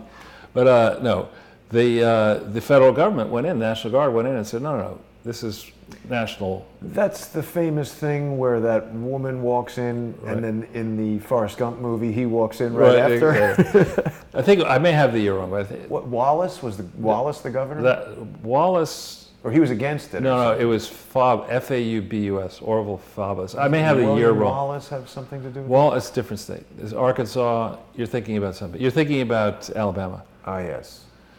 But this is something that happened in Arkansas. So when you get to a place where a state will not enforce or not comply with federal laws, then the federal authorities have to ask themselves: are we going to? Does it matter here? Is it material that a large state, the largest piece of the American economy, California, is going to have operate a crooked charity bureau? And here, this is interesting. You don't need to go very far on this page. You see, what is the registration status of the Clinton Health Access Initiative, Jason? It's delinquent. That doesn't sound like it's in compliance with the law. It sounds like they're delinquent degenerates. Right. And in both cases of the Clinton Foundation, main one, and this Clinton Health Foundation and many other ones, California law is stricter than federal law. California law says you can't just say, we got foreign government grants of $14 million in total. Every single government grant, foreign and domestic, has to be scheduled out in filings in California and in New York and some other states. And of course they can't do that, because if they put that information out, then the IRS is going to notice it, foreign governments are going to notice it, they're going to say, wait a minute, we gave you $300 million from Unitaid, which is based in Switzerland, over the period 2007, 8, and 9, and you're showing in the books that you only received $200 million, which means there's $100 million missing.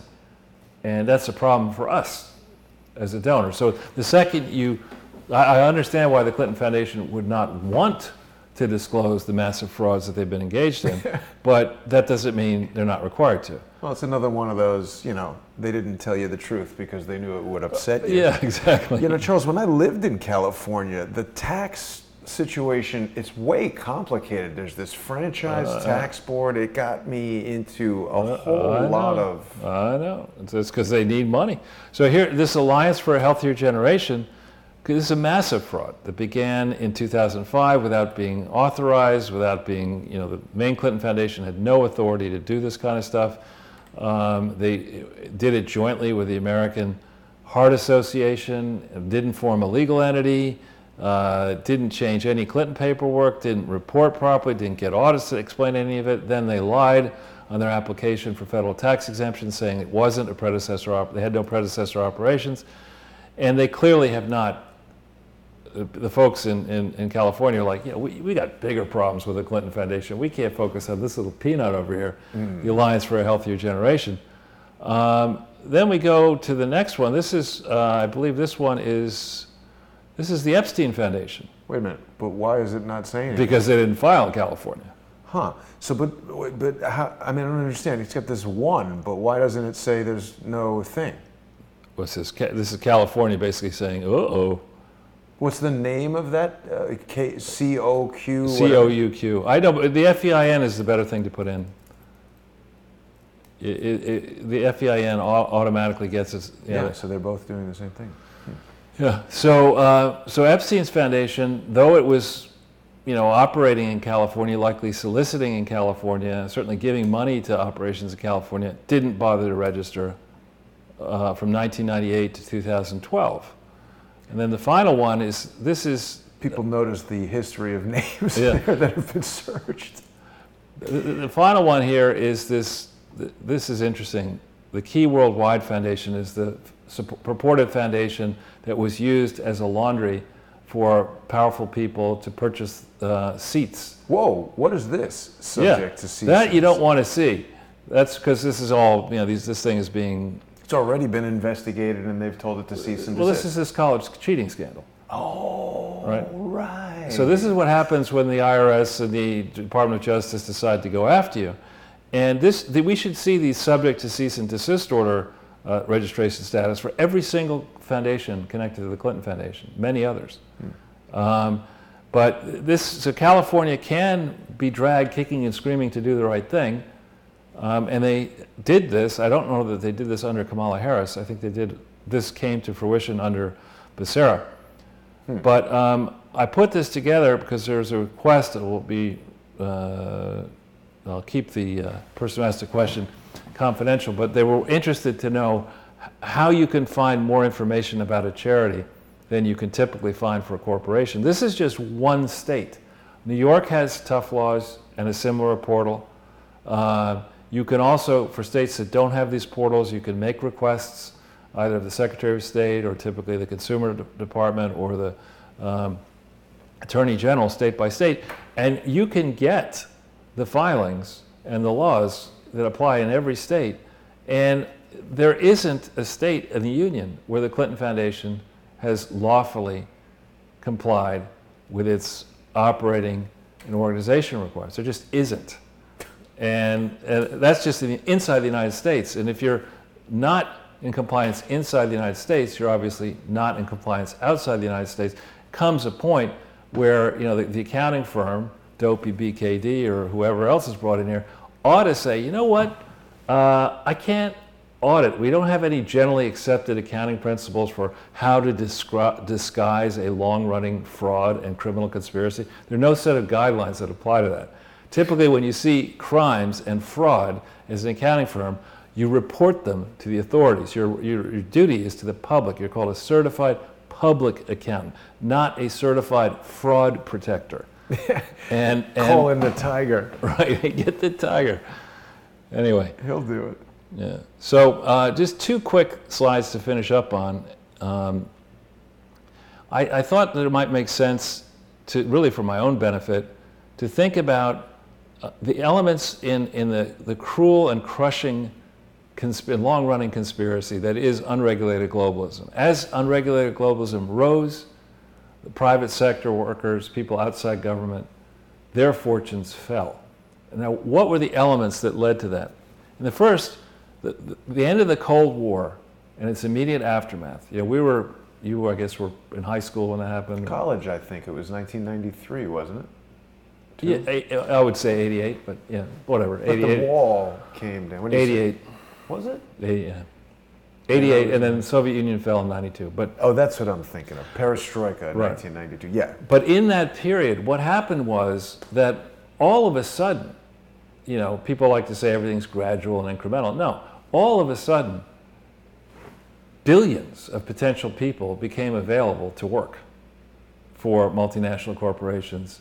And these people, were not... Because they could move into the former Soviet Union, you mean? No, because, where before when there was a Cold War and where we were at loggerheads with China, only a bonehead would put a significant amount of money outside America next to the Soviet Union or next to China in the hope that someday... there's no point in doing it. Oh, but that was after.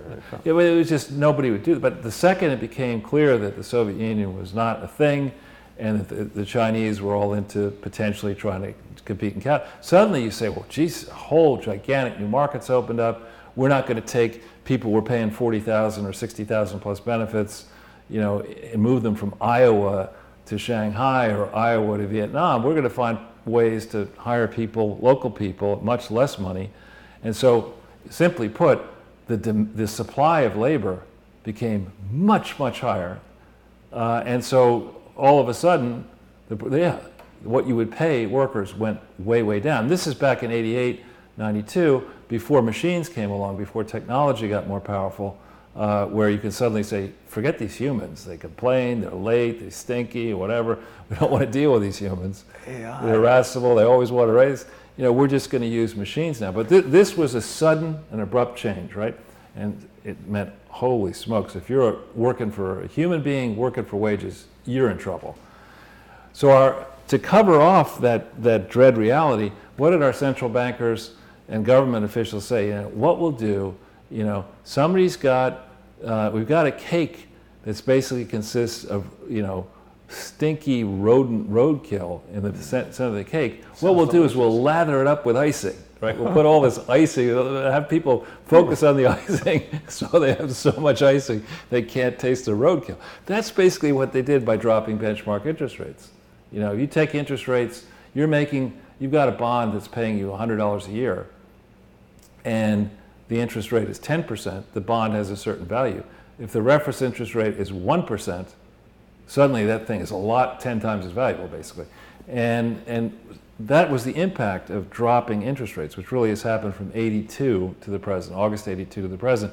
Interest rates have gone, reference interest rates in the US have gone from 14% down to less than 2%, which means, I'm doing a quick and dirty approach here, that most assets have gone way up in value. So that if you're a worker who's squirreled away any savings, equity in your home, stock market investments, fund investments, whatever, you may have trouble with your annual wages, but you don't feel as bad because your 401k is soared in value and your home's soared in value, and people in the Soviet Union didn't have 401ks. I'm talking about, this is America, and this is unregulated globalism is crushing the dreams and the reality for people in the first world, in the workers in America, in Germany and Japan, and places where labor still commands a high annual income relative to world scale or relative to what you could pay a machine, which is nothing.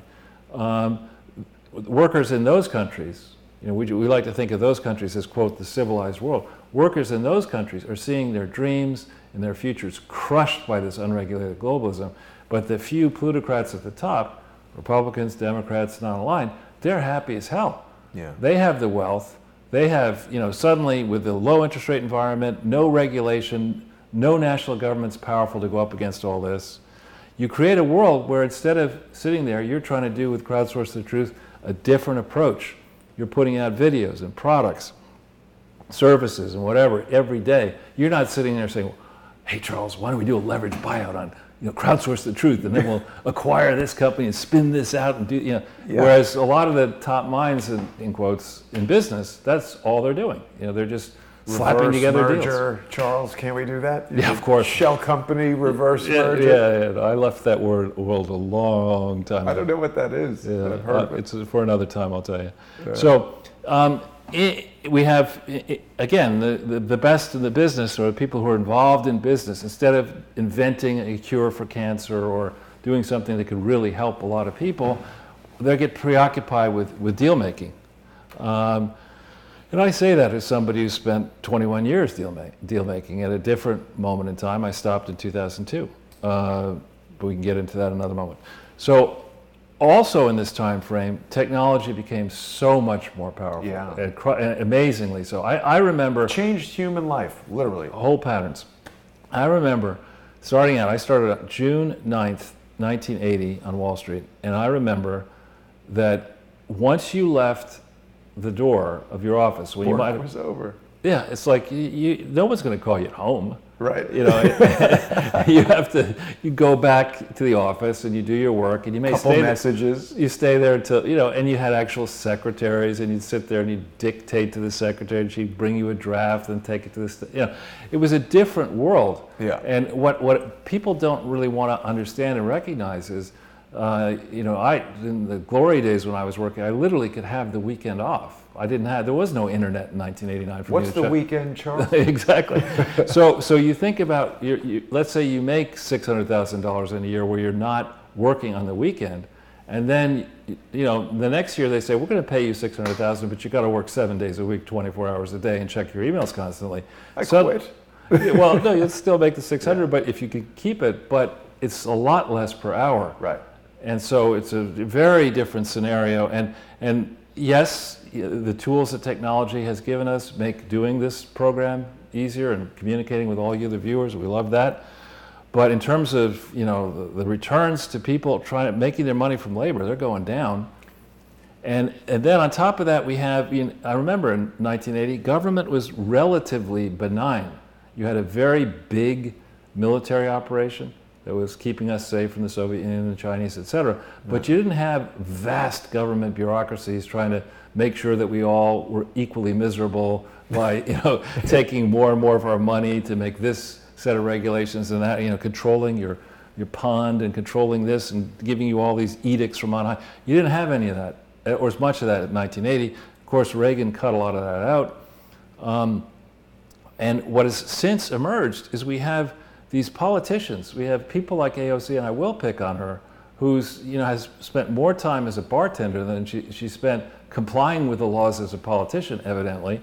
And she's decided, you know, in her opening act, the first several months on the job, you know, we're just going to destroy the American economy and require you to give her $93 trillion for some idea. Do a lot of this while you're doing it. Exactly. So, you know, this idea that you can have a fiercely competitive private sector wrestling with all these issues, and then have this unbelievably inefficient government and corrupt government with people who are not making that much officially on the books. And so they're easily corrupted through their wives, their children, their husbands, or whatever. You know, it's just a prescription for corruption.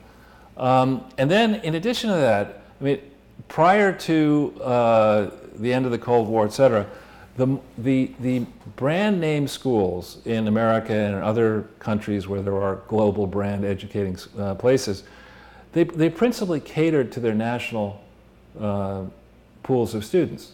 But with the fall of the Berlin Wall, the end of the Soviet Union, et cetera, suddenly the Yales, the Harvards, the Princetons, the NYUs, et cetera, they could aspire to take, you know, a lot more students in from all over the place. And their professors equally, instead of writing treatises about, you know, the speed that tortoises move on the sidewalk in Trenton, New Jersey, they can do a similar study on the sidewalks around the world. You know, they do for comparative tortoise sidewalk moving, you know, in 50 countries around the world. They get paid to do that and go to conferences talking about the speed of tortoises, relative speed of, you know, and it's become a crazy situation where these schools, and I love going to the brand name schools I went to, they don't care about the alumni. They don't care about, they're above. They want money. I get letters from NYU all the time. Well, but they have enough people who are willing to just say, to fall over themselves and say, oh, okay, I want a vanity project. Yeah, we need another engineering school or physics professorship or this or that. I was just up at Yale in May for a donor lunch, and it was, I mean, I was amazed at the gold-plated nature of the campus. I mean, it really is. When I went, it was, you know, New Haven is not a great place. Yeah. And it was not everything gleaming, everything beautiful. Now it's incredible, the campus. So the Why do point you think of that is? Why is that? Well, because, you know, there are a small number of people still willing to give these schools a lot of money. They have a tremendous endowment. They're basically for-profit operations, though you wouldn't characterize them that way. I mean, they're not going to lose. You're not going to lose money at Harvard Business School. There are always going to be people who want to go to Harvard Business School, many more, or Yale Law School, or you pick it, graduate schools and the undergraduate schools. So you're always going to be able to. You know, the campus is more or less paid for by, you know, years and years ago. These schools came into being, and they've been updated, but they're set to run at a profit. They don't pay taxes, and they make, you know, 10 and 15 times as many people apply for slots as there are places. They charge fees for the people who are applying, and, you know, it's easy to see the brand name schools make money. What is tougher are the non-brand name schools that still want to charge kids $70,000 a year for a, you know, second, third, or fourth tier school to get an education in basket weaving. You know, that's going to change. But the significance of all this is that the admissions officers and the professors in the way they mark students have an enormous ability to take a Barack Obama from Hawaii and turn him into the president of the Harvard Law Review, whether he deserves that accolade or not. Now, many affluent white kids, go to these places as well. They shouldn't have places. They tend not to get plucked from obscurity and say, oh yeah, you've got the lowest SAT scores in the class, and we're going to make you president of Harvard Law Review because that's something that makes sense. And they didn't tend to do that, but on the other hand, for decades, many students who just had the lineage and wealth did get into these places. That tended to change after the 70s, 80s. But that whole area, whether these universities are business development platforms for professors, or true places that are advancing knowledge, that are encouraging constructive debate and discourse, these are big open questions. And should lead people to say, now why the hell does Harvard deserve blanket tax exemption for what they're doing at Yale and Princeton? They don't. I think they've had a huge uptick in sales in sweatshirts, thanks to Jeffrey Epstein. Exactly. They make a lot of money from that. So while all this is going along, starting whenever Google started, I think was it 98? Something like that. Yeah, and then Facebook, I think later in 2002 or 3 or something. Wasn't really widely used until 2006 or something like that. But in this time frame, suddenly, we all decided, and I'm guilty as anybody, that I would have no problem spending a lot of time on Google, and that I view it as very helpful to me in my research, and not think through the idea that Google is basically figuring out what you're interested in and what you're not interested in, by what the questions you ask, and that information spread across a lot of participants is valuable to advertisers. And the Google people are now, they have their super yachts and their 7 big planes and mansions and stuff like that, off of my activity, and I get paid bupkis for participating in Google. Is that a fair trade? And who's minding the store? I mean, we have a disturbing story in Zero Hedge today that Google is all geared up to sway the election in 2020. Facebook perhaps the same. Facebook's an important news platform now. Twitter's obviously been accused of illegally targeting heinous activity, as they would say. Right. So while we have all this going on, the war machine, the perpetual war machine, with people in both parties supporting it, is all in for continuing to create refugee streams, which means we have vulnerable people, and then we could have foundations around these vulnerable people that are supposedly helping them. Query, are they really helping them? What's happened to all these vulnerable people? Who's monitoring these American charities that operate in war zones where there's no government? They're not even monitoring charities that are operating in California. Forget about war zones.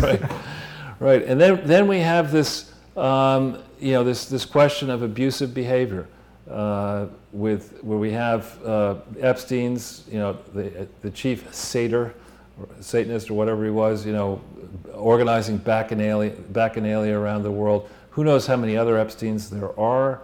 Who knows how many people are rightfully vulnerable, having been photographed or taped or whatever, who knows exactly what they were doing.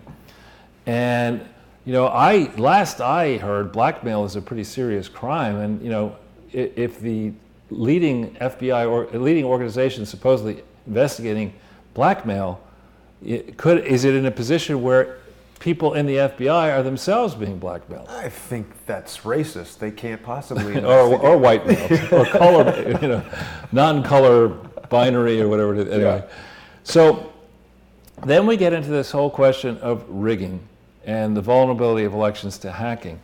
And a lot of time and energy has been spent on MSNBC and CNN and elsewhere in the Times, Washington Post. Very little has been on the question of what exactly was the law firm Perkins Coie and Mark Elias of Perkins Coie, the head of the government practice. What the hell was he doing working for the people who were trying to get dirt together against Trump? The Republicans were trying to do that. And then when they decided to switch, what the hell was Perkins Coie doing in the 2015, 16, 17 timeframe, and who regulates illegal behavior of lawyers involved in and around election matters. Because it seems to me that when we hear the talking heads talk about politics, what they're talking about all the time is they're saying, you know, politics is a different world fundamentally because it doesn't matter what the law says. It's just everybody understands that all politicians cheat and are crooked, and they're going to say anything they can to get elected. So there's no point in disciplining that behavior. It's been going on forever. Yeah, it's fine. It's fine.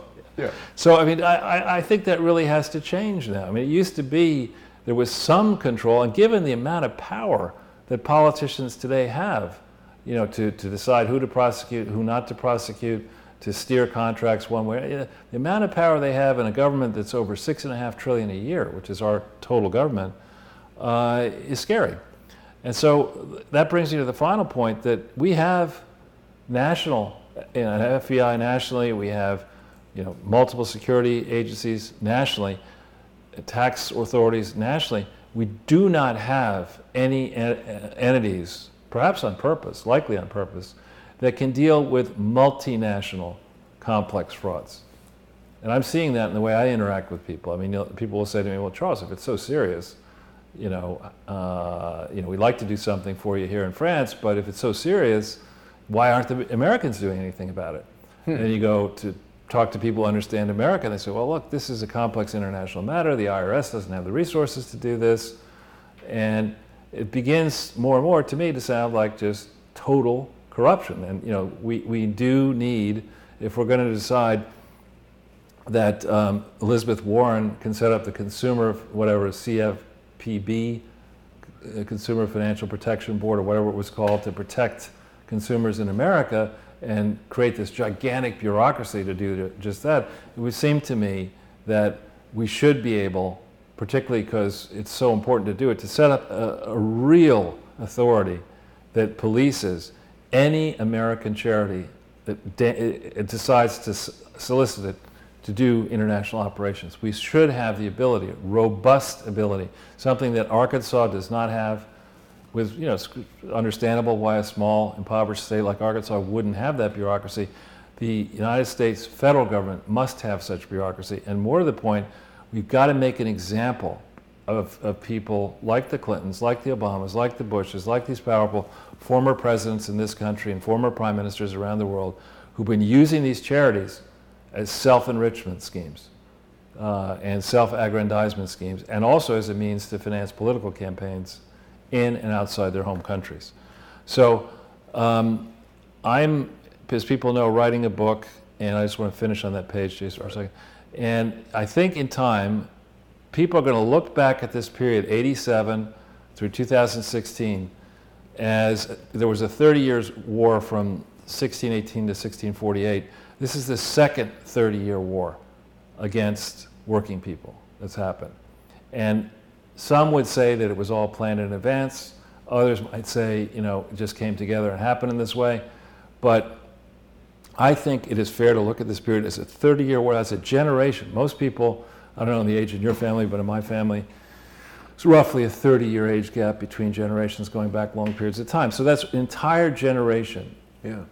People, fair-minded people, once we get access to this hidden information, are going to look at this and say, this was a generation that lost its collective mind, that sat there and said, you know what, this is a good idea. We'll just set all these forces in motion and let these forces destroy the private sectors, the working salaried people in the richest countries on earth.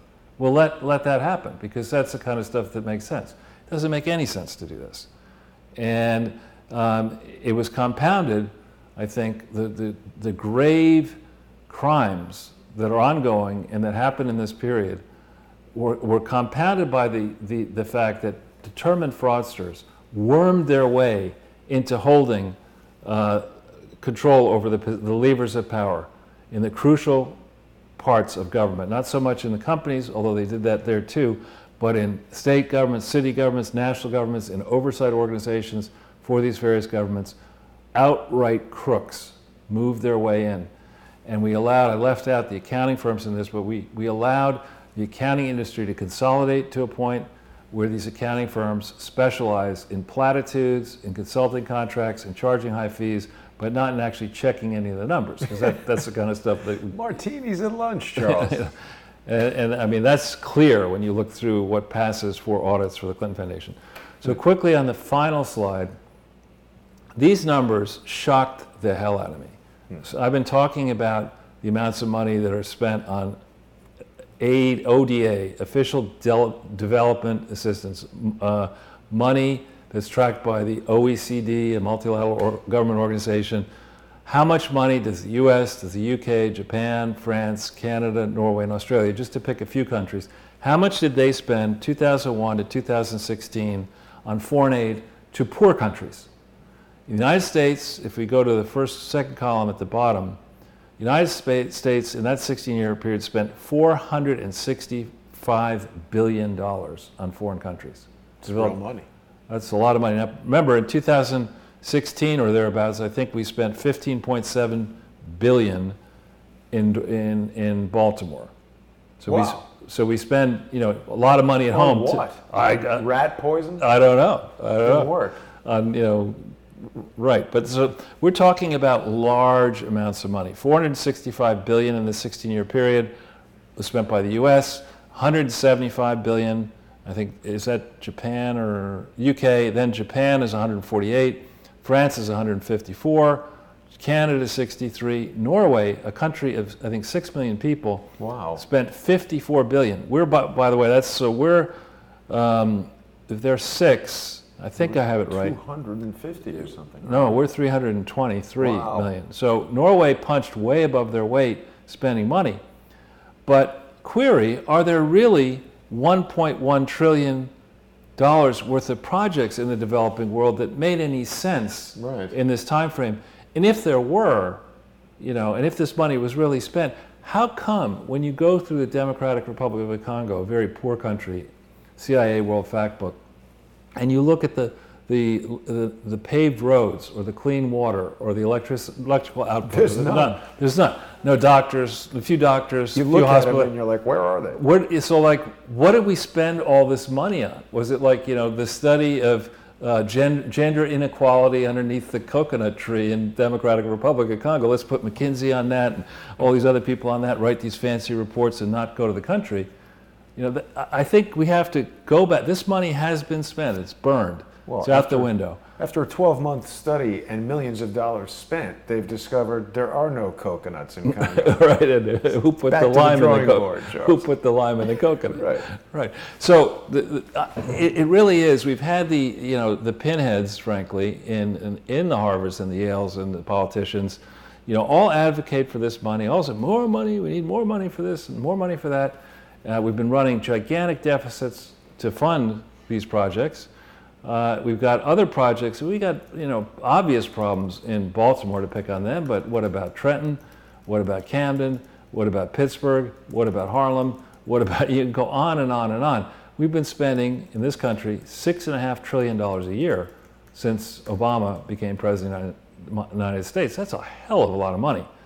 And I just, call it rounding, 6.5 for 8 years is $51 trillion. That's the total amount of money spent on government, all kinds, federal, state, local, United States. Yet AOC thinks we should spend $93 trillion on her project.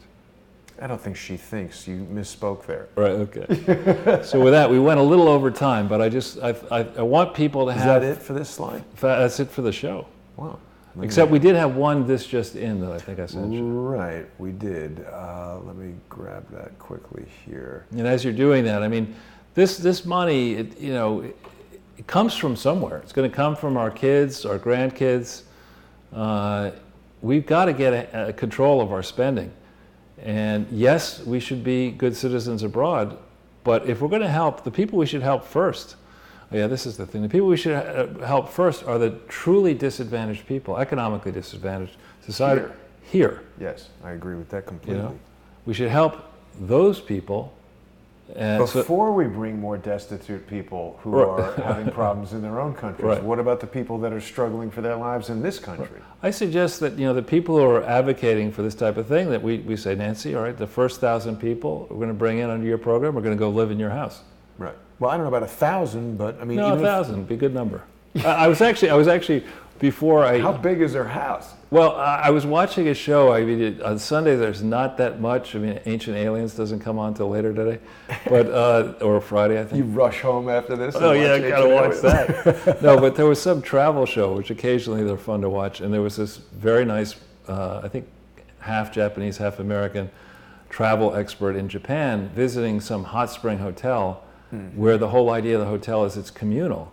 And by that, there are no private rooms. And wow. Not only is there, you wouldn't like that, I wouldn't like that, but they could fit in just in a small area, they would fit, 50 people, or let's say 20 people on a floor here. Each person would get a little tatami mat, and they'd all sit together and wash up in another room alone and stuff like that. So at Nancy's house, you could probably fit inside, outside, in the garage, easily 1,000 people. Flop house. Charles, I did a movie in Korea years ago and had a meeting with the visual effects company after the shoot was done. So I'm at this meeting with maybe 10 Korean guys who I've never met before. And you're not allowed to wear shoes into a restaurant in Korea because that would be disgusting. But when the soup came, everybody gets a long spoon and we're all eating out of the same soup bowl. So you did do that? I did. Did you? I mean, I'm still alive, so nothing happened. Yeah. But Korea, they got some stuff going on there that's a little bit unusual compared to my regular deal. Now, Charles, it seems as Bruce Orr's 302 reports will come out. I have to tell you, I don't think I believe anything in a 302 report. I don't like these things that are based on procedures that were invented prior to magnetic tape. Why are we writing this down? Why do we have a court stenographer instead of a video camera recording the proceedings? Aren't humans making notes more susceptible to errors than a recording of something?